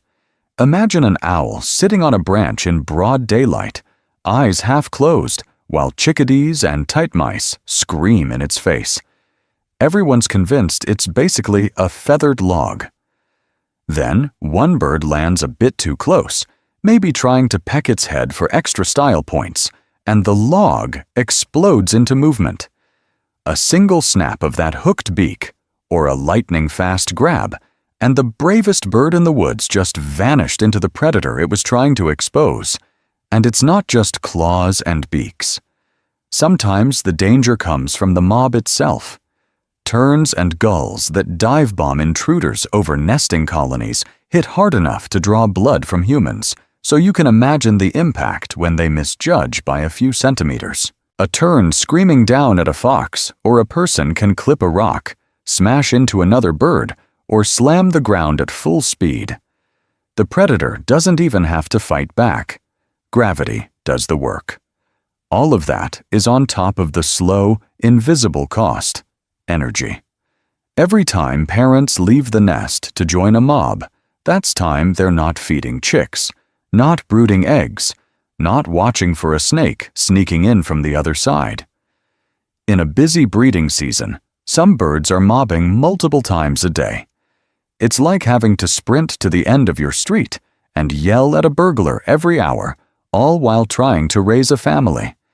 In extreme cases, repeated harassment and constant alarms can push birds to abandon a nest that technically could have made it. What if I told you evolution is totally fine with that? It doesn't promise safety. It just runs the numbers. As long as mobbing saves more genes than it costs, the behavior sticks, even if that means a guaranteed trickle of tragic failures baked into the system. There will always be the overconfident youngster, the unlucky angle, the one hawk that doesn't flinch. So why does mobbing still show up on almost every continent, in over 200 species, from tiny chickadees to loudmouth crows? In the next part, we're going to dig into that persistence and what it reveals about just how deeply this attack-the-monster reflex is wired into a bird's brain. So if mobbing keeps showing up again and again, across continents and species, that tells you something big. This isn't just bird gossip or peer pressure. This is baked into the hardware. Imagine you're a chickadee on a branch, and you spot the outline of a hawk sliding along the tree line. In a fraction of a second, your tiny body hits the panic button. Stress hormones like corticosterone flood your system, cranking your heart rate, sharpening your vision, and priming every little muscle fiber for one of two options: get out or go off. It's the same basic chemistry we have in a jump scare, just running on a much smaller, much faster engine. You'd think a bird would calmly weigh the odds, make a pros and cons list, maybe phone a friend. Nope. The decision is basically made for it. Deep in that walnut-sized skull are brain regions that act a lot like the mammalian amygdala, the fear hub you always hear about in humans. When those circuits light up, they don't politely suggest a response. They slam open the doors to alarm calls, dive bombing, and that wild chorus you hear when an owl gets discovered at noon. Believe it or not, some of these reactions are so fast that scientists can tell they're not slow, conscious choices. Show certain birds a cardboard cutout shaped like a hawk, just a flat silhouette with the right curve to the wings, and they'll explode into alarm before you can blink. Flip the same cutout around so it looks like a harmless goose. Silence. No committee meeting. No debate. The brain is doing automatic pattern recognition of predator shapes and movements, like a built-in wanted poster that never comes down. But here's where it gets even more interesting. That wiring isn't totally rigid. Repeated exposure to real predators, fake models, and actual mobbing events can tune how strongly an individual reacts. Young birds watch adults freak out at a perched owl or a sneaky cat, and, over time, they copy that intensity. Some get bolder, some get more cautious, depending on how often the threat shows up and how those confrontations end. It's this blend of hard-coded instinct and life experience that turns a quiet forest into a neighborhood watch with wings. What if I told you that delicate balance is exactly what our modern world is messing with? Constant traffic noise, artificial light at night, even the timing of when we're out walking the dog can all collide with those ancient circuits. If mobbing is this deeply embedded in bird biology, could we accidentally scramble it, dull it, or even hijack it for our own purposes? In the next part, we're going to look at how our cities and suburbs might be rewiring this hardwired fury in ways we really didn't plan for. Imagine you're a chickadee trying to run a neighborhood watch next to a 6-lane highway. Cars roar by, trucks downshift. There's a concrete saw screaming on a construction site across the street. You open your beak to fire off that high-pitched alarm that normally pulls in every bird on the block, and it just vanishes into engine noise. This is the new soundscape a lot of birds live in. They've evolved these razor-sharp, high, thin calls that cut through forest air, not through jackhammers and leaf blowers. On a busy roadside, that hawk over the trees warning can get masked so completely that only the bird right next to you hears it. The result? A predator that should trigger an instant mob might glide past in almost total silence. You'd think they could just yell louder and call it a day, right? Believe it or not, many of them are already doing exactly that. In noisy cities, some species sing and call at higher volumes or even shift to slightly different frequencies to dodge the low rumble of traffic. That works okay for love songs and territory trash talk. But alarm calls are supposed to be short, sharp, and cheap. Cranking the volume or changing the pitch can make them less effective, more obvious to predators, and way more energetically costly for a tiny animal running on seeds and insects. Now layer light on top of that noise. Street lamps, parking lots, stadiums, all pouring artificial light across what used to be safe, dark cover. Roosting birds that would normally melt into the night suddenly glow on exposed branches. Nocturnal predators like owls and cats can see better, hunt longer, and move right up to sleeping birds that think it's still off-duty time. What if I told you that in some lit urban areas, you can hear daytime songbirds mobbing in the middle of the night because an owl just got spotted under a floodlight? That constant glow can shift when mobbing even happens. Instead of a tight window at dawn or dusk, you get scattered, confused bursts of alarm around gas stations, billboards, and apartment courtyards. Calls bounce off glass and concrete. Echoes twist the direction of sound, and a flock that would normally home in on a predator might hesitate, misjudge distance, or simply not hear the first brave bird sounding the alarm.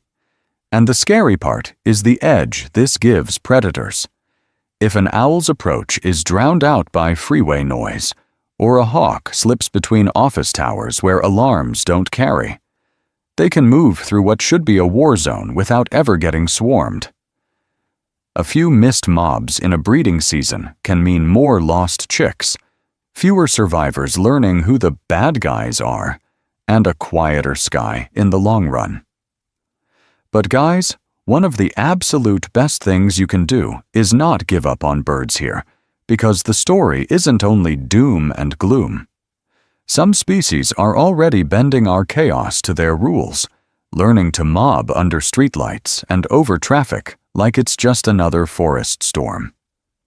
In the next part, we're going to meet the city specialists turning our concrete into a brand new stage for their ancient harassment routines, and they're way bolder than you might expect. These city specialists aren't just surviving our mess, they're scheduling their wars around it. Imagine a flock of house sparrows on a downtown street, watching the traffic lights like tiny air raid coordinators. At peak rush hour, when trucks roar and car horns drown everything out, they stay relatively quiet. But the second there's a lull, when the soundscape dips for just a few seconds, you suddenly hear it. Sharp alarm calls, a flurry of wings, and a hawk getting escorted out over the intersection like a shoplifter caught on camera. You'd think a bird would just mob whenever it spots danger, right? Nope. In noisy cities, timing is everything. Birds like tits, chickadees, and even crows have been recorded bunching their alarm calls into those rare gaps in traffic, so their warnings actually travel. In big urban parks, they also use us as extra eyes. Predators stand out more when they're gliding over joggers and dog walkers than over a uniform forest canopy. A red-tailed hawk perched above a crowded playground is way easier to spot, and once one bird sounds off, the whole neighborhood piles on. And it's not just the classic predators anymore. Urban birds are now mobbing some truly weird stuff. People have watched gulls and terns dive-bombing drones like they're rogue falcons. Kites shaped even vaguely like raptors get harassed. Reflective glass panels can trigger alarm flights when a bird's own reflection moves in a predator-like way. Believe it or not, a shiny office tower can become the most confusing owl on the block. What if I told you that from the bird's point of view, it doesn't really matter if the threat is real, fake, or battery-powered? The brain is wired to respond to silhouettes, movement patterns, and sudden approaches. If it looks like a raptor, glides like a raptor, or appears out of nowhere above the nesting trees, it gets tested with mobbing. Better to waste energy yelling at a drone than ignore the one time it's actually a hungry hawk. Now here's the twist. Some birds are using us as bodyguards. Yeah, you heard me right. Species like swallows, swifts, and even some falcons are nesting closer to buildings, streetlights, and busy paths because bigger predators don't love dodging strollers and scooters all day. A crow nesting over a parking lot might deal with annoying humans, but that same chaos makes it harder for an owl or cat to hang around without being noticed. Over time, this sets up a new kind of selection pressure. The bold city birds that can tolerate people, scream over traffic, and aggressively mob predators near our buildings get the best food scraps, safer nest spots, and more surviving chicks. Shy, quiet individuals are pushed to the edges, or just don't breed as well. Are we literally evolving a new generation of tougher, louder urban mobbers right above our heads? Speaking of, let's flip this around. We've talked a lot about what birds are doing to adapt to us. Next, we're going to talk about you. How to actually go out, find this behavior in the wild or in your city, and watch a full-blown mob in action without scaring it off. So let's turn this into a little real-life field mission. Imagine you give yourself just 1 week where every time you step outside, you're on bird riot duty. You're not looking for pretty songs or rare colors. you're listening for chaos. Here's your first clue. Sound. Normal bird sound is messy but kind of musical. Mobbing sound is angry. Sharp, repetitive scolding calls that cut through everything, like a car alarm in feather form. If you suddenly hear a bunch of birds all yelling at once, speeding up, getting louder, that's your cue. You'd think they're just being dramatic neighbors, but that spike in noise is often the first sign a predator's nearby. Next move, look for where all that sound is pointing. If you see 3, 5, 10 small birds all facing the same patch of branches or orbiting one tree like tiny satellites, something is in the middle of that storm. It might be an owl trying very hard to pretend it's invisible, or a cat frozen at the base of a trunk. And if you spot several birds flat out chasing a bigger animal through the sky, diving at its back and sides, believe it or not, you've probably just found a mobbing event in full flight. Guys, one of the absolute best things you can do is carry one simple upgrade: binoculars. Nothing fancy. Even a cheap pair turns that vague blob in the canopy into an actual face, so you're not guessing whether that lump is a hawk or someone's lost plastic bag. Add a notebook or your phone, and you've basically built a mini field lab in your pocket. Quick safety rule, though. These animals are already stressed. Give them space. If the birds start shifting their focus to you, going quiet, or the predator bolts the second you step closer, you're too close. Back off until you can watch without being part of the problem. Think of yourself as a quiet documentary crew, not the 7th member of the attack squad. While you're watching, turn it into a tiny science project. Note which species are doing the yelling. Are they chickadees, crows, gulls? Something else? What's the target? A perched owl, a soaring hawk, a neighborhood cat that looks way too pleased with itself. And then, the big question: who wins? Does the predator finally give up and leave, or does it just sit there and tank the insults like a feathery comment section? What if I told you those scribbles and phone clips actually matter? I want you to drop your best mobbing stories, photos, or videos in the comments. Because in a minute, we're going to talk about how observations exactly like yours end up in real research papers. And how's that for turning a noisy backyard into actual science? So let's zoom out from that one angry robin in your yard for a second. Because what if I told you that exact little backyard drama is the raw material of real science? Behavior researchers don't just watch one bird, take a cute video, and call it a day.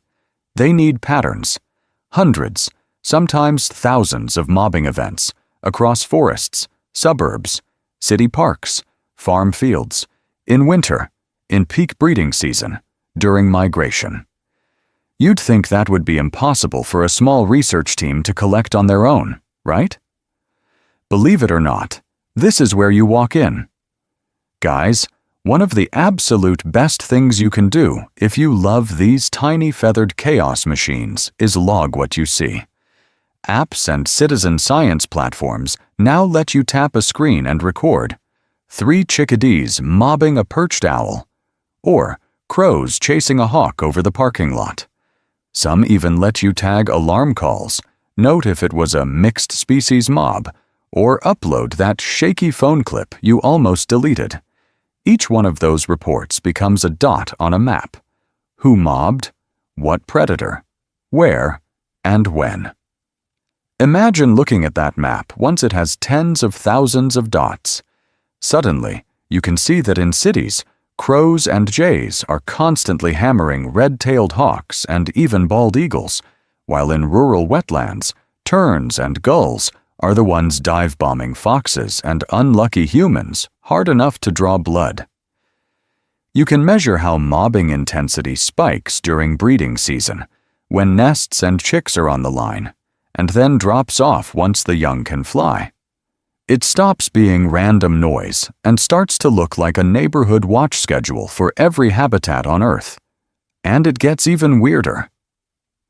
When people all over the world start logging alarm calls and predator encounters, you can pick out the rare, unique stuff that doesn't fit the usual script. A cluster of reports of birds mobbing a predator that never used to be there, like a new owl species moving into a city. Swallows attacking a drone as if it were a hawk. Gulls harassing a plastic owl decoy, then learning to ignore it a year later. Those oddball sightings are like early warning sirens for ecological change and rapid adaptation, popping up in real time instead of decades later in some dusty report. So your backyard crow drama, plus a million other little scenes just like it, turns into hard data on how fast birds can adjust their behavior to new threats. And that brings us right back to the big, unsettling question hanging over this whole story. If these small birds can rewrite the rules of mobbing this quickly, can the predators they're attacking keep up? Or are we watching the opening moves in a completely new balance of power? So if we're watching the opening moves, let's zoom out for a second. Imagine hitting fast forward on this bird-predator battle, not for a few days of fieldwork, but for millions of years. What looks like a noisy backyard scuffle is actually an arms race in the air, with both sides constantly upgrading their gear. On one side, you've got the mobbing birds. They evolve sharper eyes that can pick a hawk out of a bright sky, more complex alarm calls that say not just danger, but owl at 3 o'clock, perched low, and bolder strategies where multiple species pile in like a flying neighborhood watch. You'd think they're just panicking, but those calls are basically group texts, recruiting chickadees, titmice, crows, whoever's around, into one screaming, swirling defense system. On the other side, the predators are not just sitting there taking it. Hawks and owls evolve better stealth, tighter flight control, and new hunting tactics designed to slip past all that noise. Fast falcons come in like missiles, hitting smaller birds before a single alarm call can spread. Night hunters, like many owls, lean into silence and surprise, using dark, padded wings to get one clean strike before the mob even knows they're there. In some places, the predators clearly look like they've got the upper hand. Ultra-fast falcons can grab a songbird and be gone in under a second. No mob, no drama, just impact. Some hawks learn to attack from blind spots, hugging tree lines or using buildings as cover so they explode into view at the last possible moment. It's brutal, but it works. But then you get the flip side. Persistent mobbing can make prime hunting spots basically unusable. Owls that get harassed every dawn by chickadees and crows often abandon those perfect perches and retreat to denser, darker, or just plain worse habitats. How's that for a tiny bird bullying a top predator into a suboptimal neighborhood?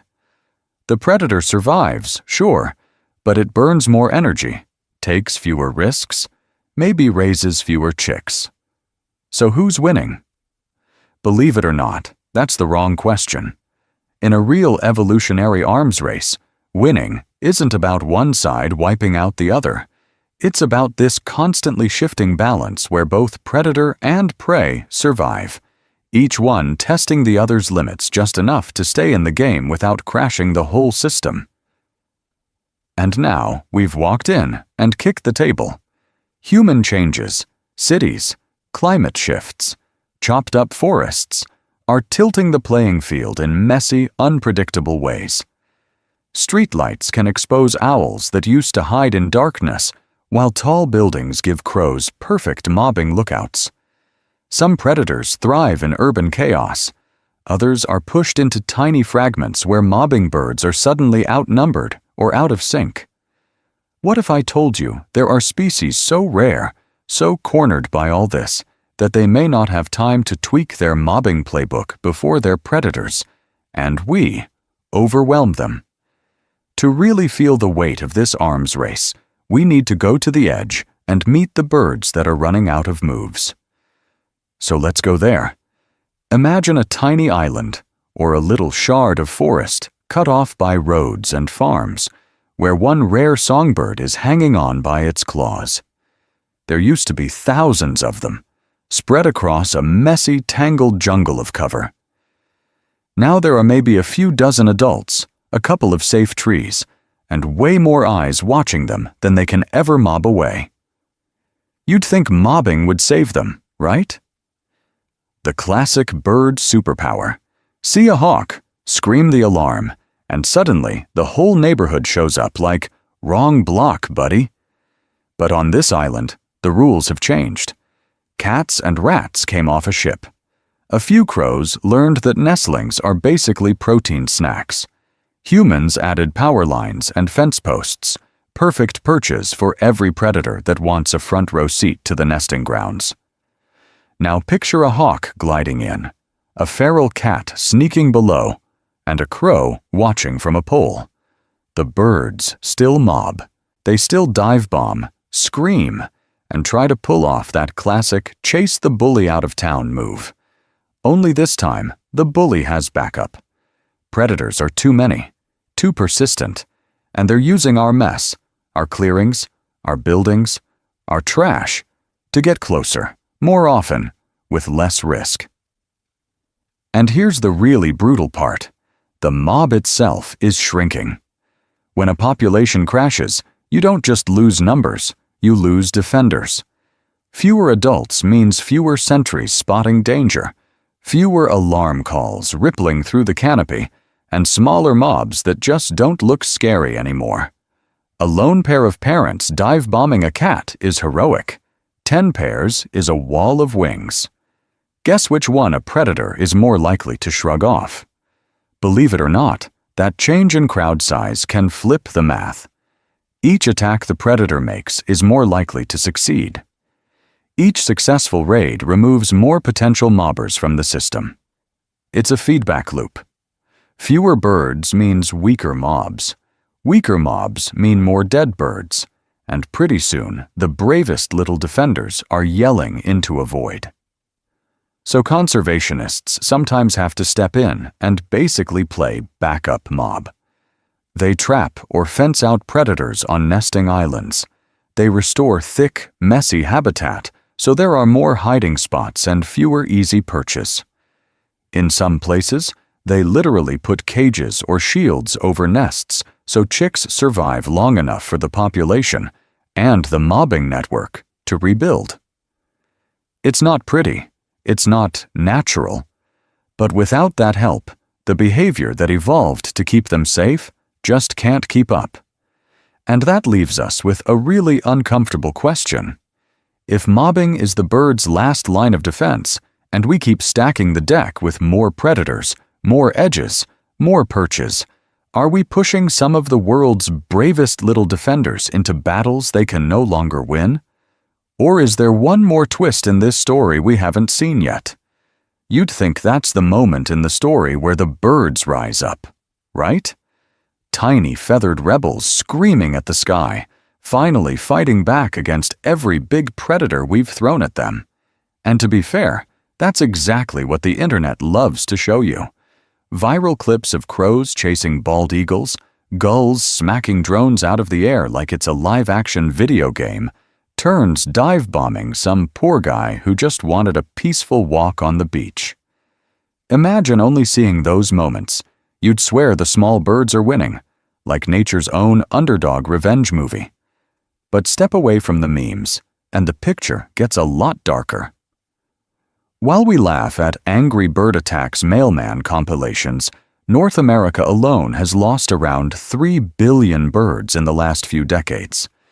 Windows kill up to 1 billion birds a year. Pesticides strip insects out of fields until there's nothing left to feed nestlings. Climate change shifts seasons so fast that migration schedules and food peaks just stop lining up. None of that is something you can mob. You can't scream a pane of glass out of existence. Believe it or not, The birds you see most often in those viral mobbing videos are the tough kids of the bird world. Crows that raid landfills, pigeons that treat train stations like forests of concrete trees, gulls that have figured out French fries are easier than fish. These adaptable species are not only hanging on, they're expanding, and they're absolutely adding harass humans, dogs, drones, and random objects to their mobbing repertoire. Meanwhile, the quiet specialists are vanishing. Grassland sparrows that need waist-high prairie, forest warblers that only nest in deep, unbroken woods, shorebirds that rely on specific mudflats that are now parking lots. They mob hawks and owls just like the city crows do, but when their habitat is shaved down to a thin green strip beside a highway, there's nowhere left to retreat to once the shouting is over. Mobbing is a powerful, ancient tool. It evolved in a world of trees and open sky, where the main threats were a hawk overhead, an owl on a branch, maybe a fox in the underbrush. It did not evolve for skyscrapers that mirror the clouds, or for a planet with hundreds of millions of domestic cats roaming around like cute little extinction machines. How's that for a mismatch between old instincts and new problems? And here's the pattern interrupt nobody really talks about. What if this isn't just entertainment? What if I told you that every time you watch a tiny bird screaming at a giant, you're actually watching a side being chosen in real time? Not by them, by you. Because in a human-designed world, we are the ones who decide whether the battlefield is a glass canyon full of traps or a landscape where those tiny defenders actually have a chance. So instead of just filming the drama, what would it look like to actually pick a side and stand with the small birds yelling at giants? Imagine you hear that mob explode outside your window again. Sparrows, chickadees, maybe a crow, all losing their minds at some owl or cat. It feels like a tiny war you're just watching from the sidelines. But you're not actually on the sidelines. You're the one drawing the map the battle is fought on. So let's pick a side in a way that actually matters. First move, the house tiger. Yeah, you heard me right. Your adorable fluffball is a top predator from a bird's point of view. You'd think the mobbing squad could just yell your cat away, but they can't. A sneaky, well-fed pet cat can wipe out more birds in a week than a hawk does in a month. Keeping cats indoors, or only outside on a leash or in a catio, especially during breeding season, is like quietly removing a serial killer from the neighborhood watch map. Next, the glass canyon problem. To a flying animal, your windows look like open sky or more trees, not a solid wall. Believe it or not, those soft thuds you sometimes hear are often fatal, and it's usually the experienced adults that hit, the same ones that know exactly how to start and organize a mob. When you make your windows more visible with decals, screens, or even a light, irregular pattern drawn on the glass, you're not just saving random birds. You're keeping the veterans in the flock, the ones who know which shadow is a harmless crow and which one is a hunting hawk. Then there's the battlefield itself, your yard, your street, your local park. A flat lawn is basically an airport runway for predators. But start planting native shrubs and trees, and suddenly you've built a layered, three-dimensional maze. Birds can nest deep inside, duck out of sight, then pop up together to mob from cover. How's that for home improvement? A thicket of native berry bushes, a small tree, some ground cover. You've just upgraded the mob from shouting in the open to fighting from a fortress. And it doesn't stop at your property line. When you support local conservation groups, the ones protecting heron rookeries, restoring wetlands, or trapping invasive predators like rats and feral cats, you're scaling up everything those tiny birds are already trying to do.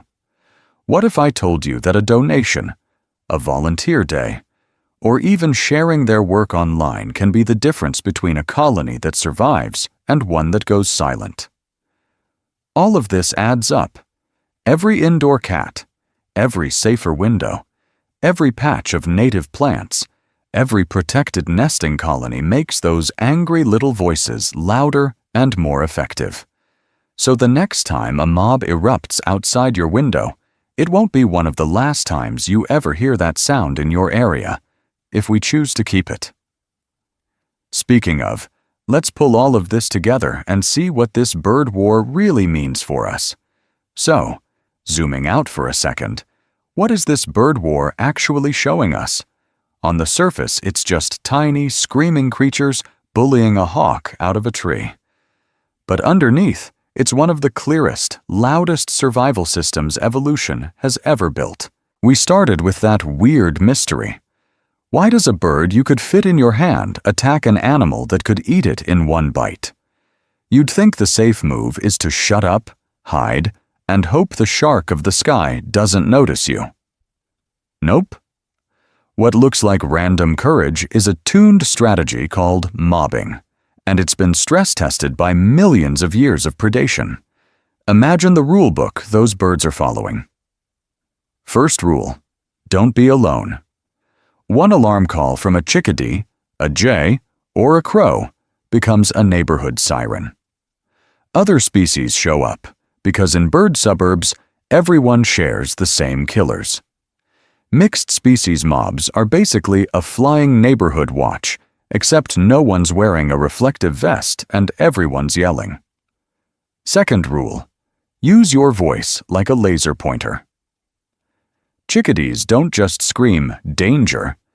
They pack data into those calls, stretching out the D notes when the predator is smaller and more agile, like a tiny owl, and shortening it for big, clumsy threats. Believe it or not, that lets the whole crowd calibrate how close they can get, how fast they should move, and how serious this is. Third rule: sometimes the best defense is being extremely annoying. Staying quiet keeps you safe for a moment, but screaming, dive bombing, and even drawing blood, like those terns hammering foxes and humans, can convince a predator that this spot just isn't worth the headache. Over time, hawks and owls literally redraw their mental maps, avoiding places where the harassment tax is too high. And this isn't just hardwired instinct frozen in time. Crows teach their young which faces, which species, which exact humans to hate.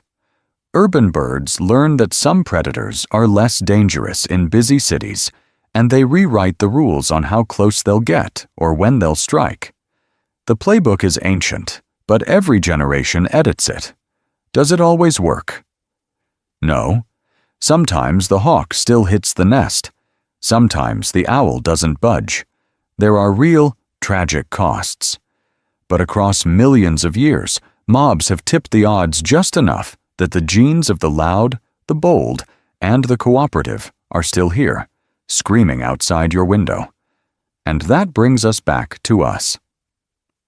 In a world where so much feels out of our control, these tiny acts of defiance in the treetops are both a warning and a kind of hope. The warning is simple. Ignoring danger doesn't make it go away. The hope is better. Small, noisy, coordinated action can move giants. What if I told you that this bird war isn't just about birds at all, and that the way they face their monsters has something uncomfortably familiar to say about how we face ours? Because this isn't just a bird story anymore. Imagine it's evening, and you're not in some rare jungle or on a research boat looking for a mysterious shark. You're just in your usual park or backyard. The light's going soft, the air cools down, and the whole place does that gentle fade-out. Sparrows giving a few last chips, a robin ticking from the hedge, crows gliding to their roost like they're clocking out from a shift. It's calm, familiar. You know this soundscape without even thinking about it. Then, all at once, it tears open. A jay screams.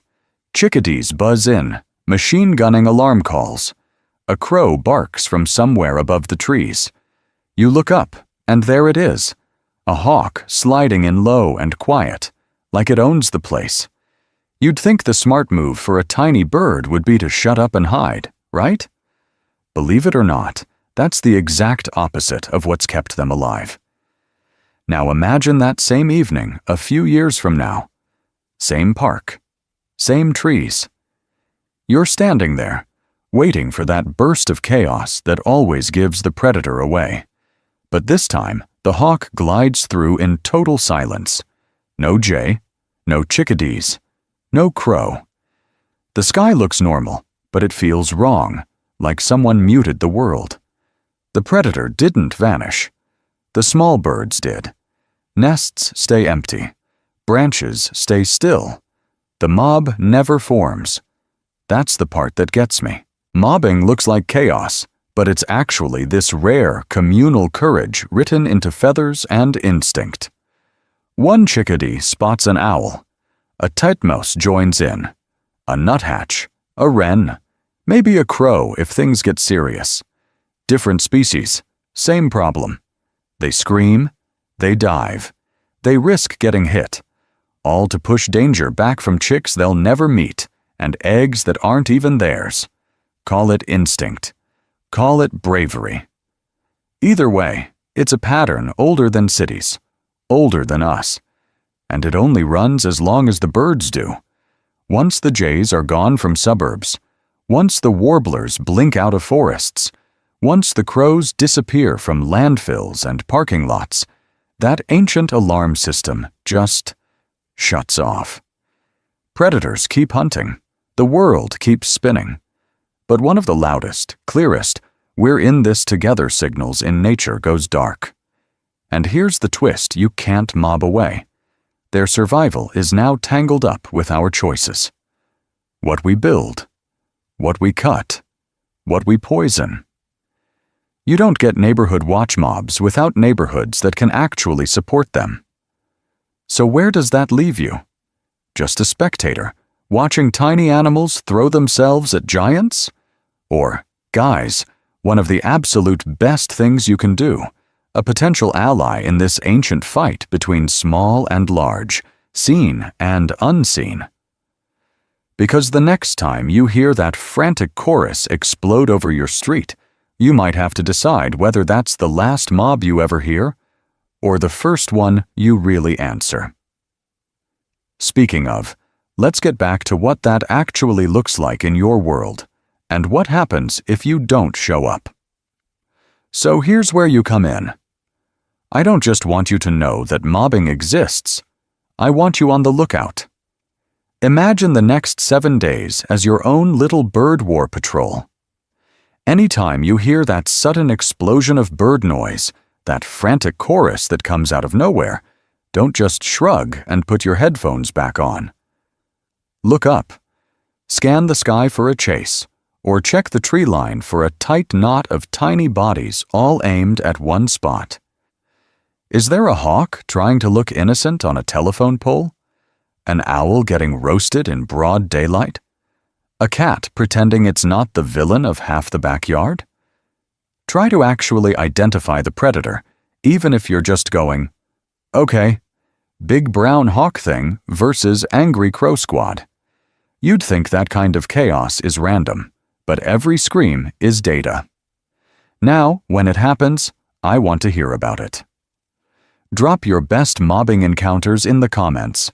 Tell me what you think the small birds were, what the big predator was, and who won. Did the hawk bail out and leave the neighborhood? Did the owl cling on like, I have made several poor life choices? Did the mob keep at it until the threat finally gave up?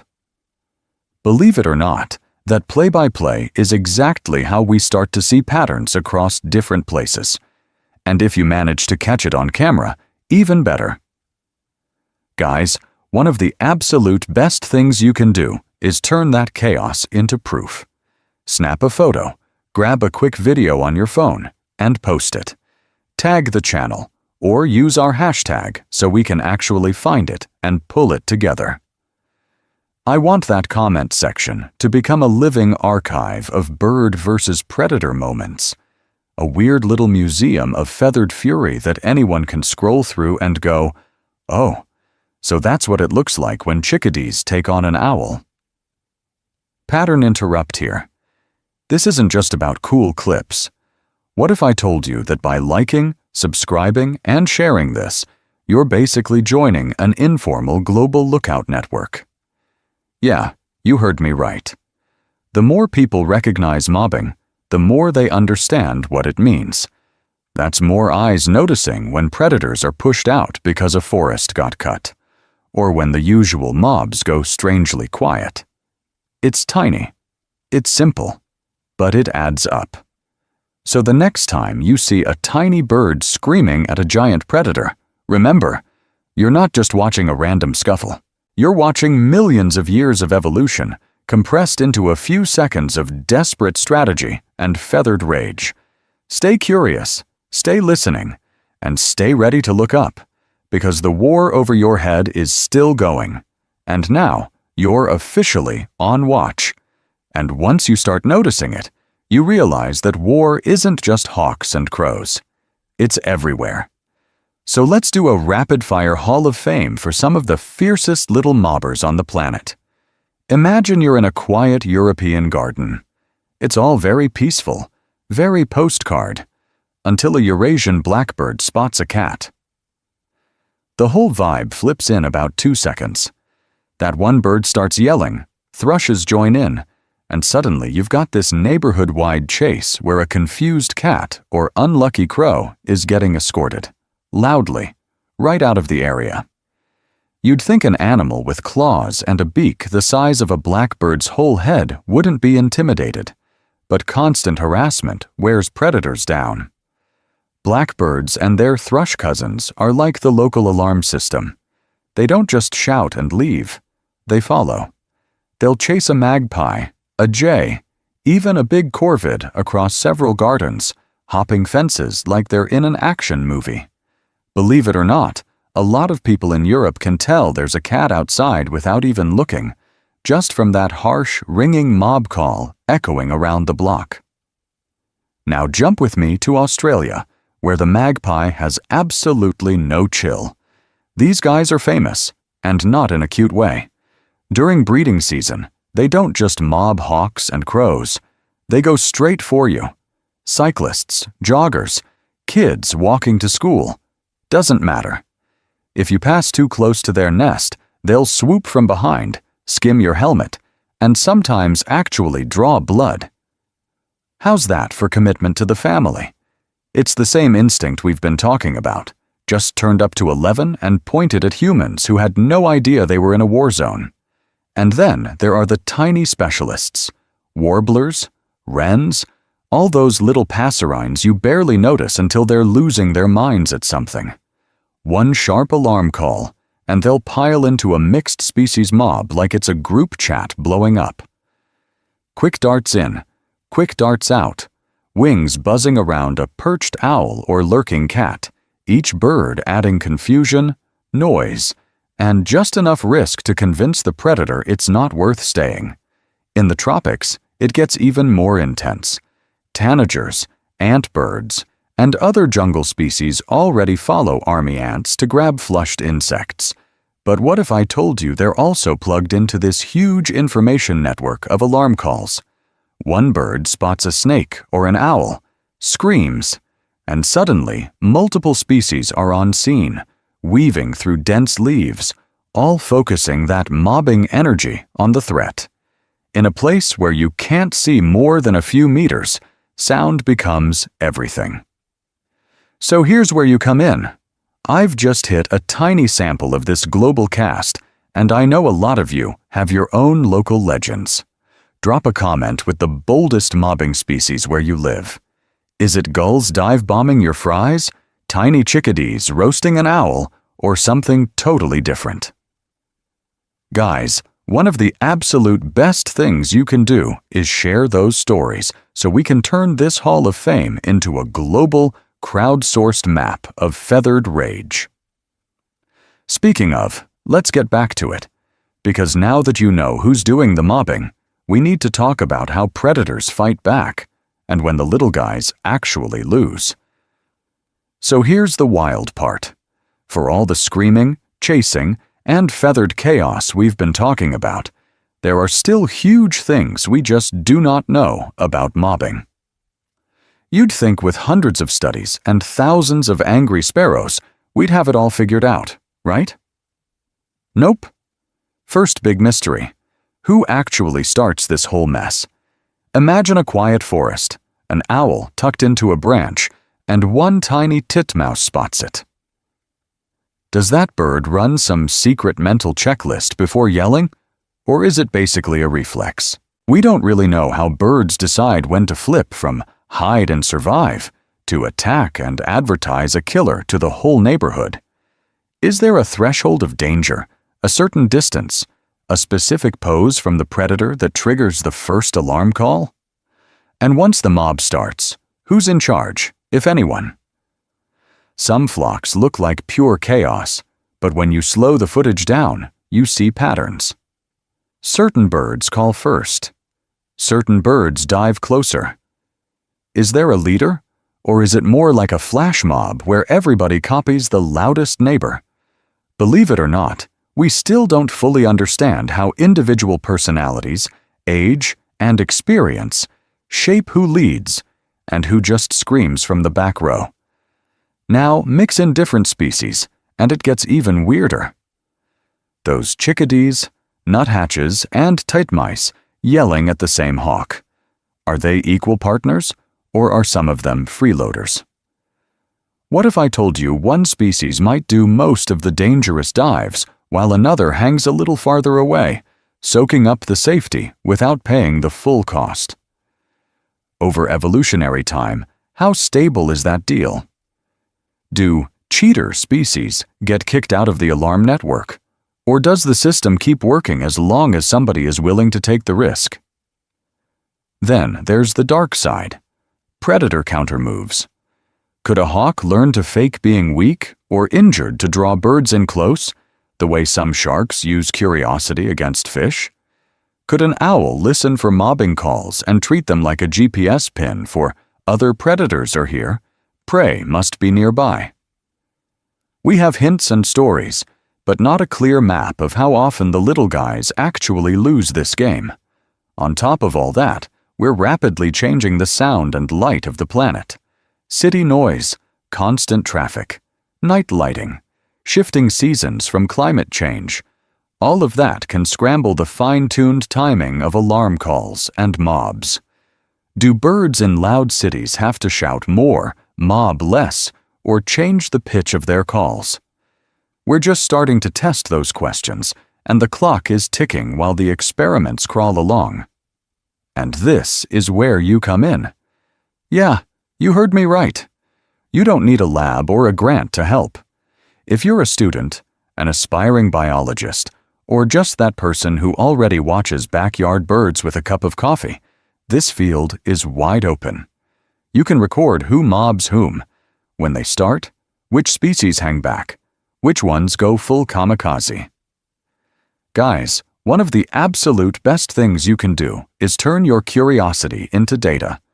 Because the next big insight into why tiny birds attack big predators, it might not come from some famous scientist in a rainforest. It might come from you, standing under a telephone wire, watching a crow chase a hawk and asking one more question. Speaking of questions, in the next part, we're going to flip the script completely and look at what this all says about us, our fears, our heroes, and why we love an underdog fight in the sky. So let's zoom out for a second. When you watch a gang of tiny birds yelling at a hawk, you're not just seeing chaos. You're seeing a very specific answer to fear. We usually think fear means freeze, or run, or pretend the problem isn't there. But imagine if, for these birds, the safest thing is the loudest thing. Mobbing is fear going on offense. One chickadee spots an owl, gives that sharp alarm call, and suddenly the whole neighborhood shows up. Titmice, nuthatches, Sometimes even a crow flying in like, who are we mad at? You'd think the smart move would be to hide in the bushes and hope the predator doesn't notice you, right? Believe it or not, staying quiet can be the risky option, because a silent forest is a buffet for a hunter that loves surprise. What these birds do instead is coordinated resistance. One bird calls, another joins, then another. It scales fast. That's how a single nervous voice turns into a mixed-species swarm that can actually push a hawk or an owl out of prime hunting territory. It's not that any one of them is some heroic action movie animal. It's that together, they become really hard to ignore. But here's the key. They don't erase the danger.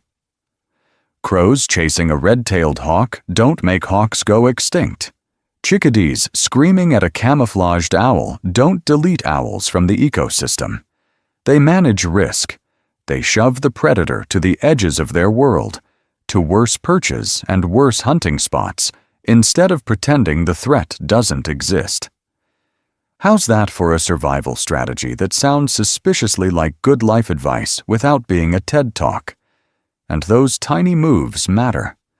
One sharp call. One bird turning its head a little faster than usual. One neighbor actually paying attention.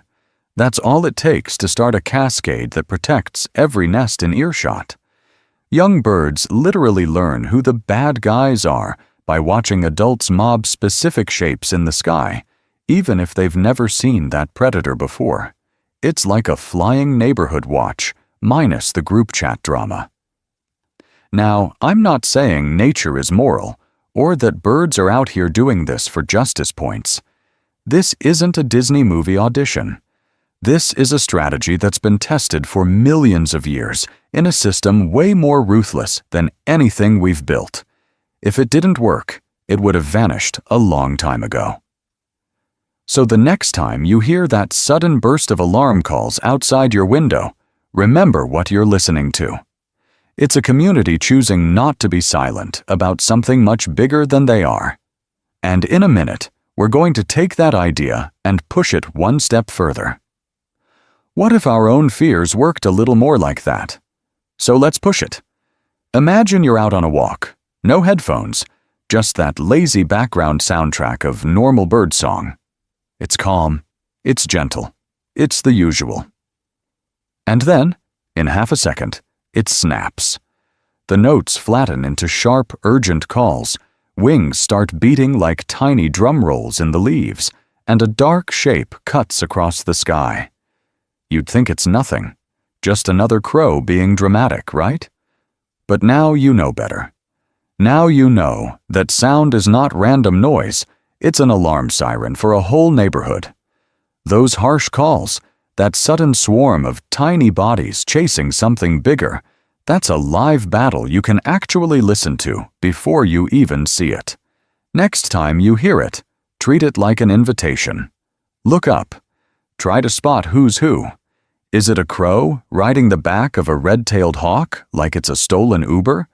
Is it a cluster of chickadees and titmice losing their minds at an owl that thought it picked a quiet day roost? Believe it or not, there are hidden nests, blind chicks, and eggs you'll never see whose entire future is hanging on that noisy little riot. What if I told you that once you start hearing mobbing, your everyday walk basically turns into a live nature documentary? No subscription needed, guys. It's just above your head. That sudden silence before the chaos, the switch from musical to mechanical, the way 3 calls turn into 30 as more birds join in. It's all story. It's tension, characters, stakes, and, yeah, the occasional jump scare when a gull decides your head looks like a decent target. And here's the cool part. You now see a layer of reality most people miss. Where someone else hears annoying birds, you hear strategy, communication, a neighborhood watch made of feathers. You can tell when a predator slips in, when it gets chased out, when the forest goes from all clear to everyone panic in 1 second flat. How's that for unlocking a secret channel of the world? So if you want more of this, more hidden rules and strange behaviors and underdog victories, make sure you subscribe. Hit that bell so you don't miss the next deep dive into the stuff animals are doing right in front of us while we stare at our phones. Share this with someone who loves birds, or just that one friend who always points at the sky and goes, "Whoa, did you see that?" Then, next time you step outside, pause for a second. Listen. Somewhere, those sharp calls will start up again. The mob will form, the predator will peel away, the sky will slowly empty, and the sound will fade back to normal. A temporary peace in a war above us that never really ends.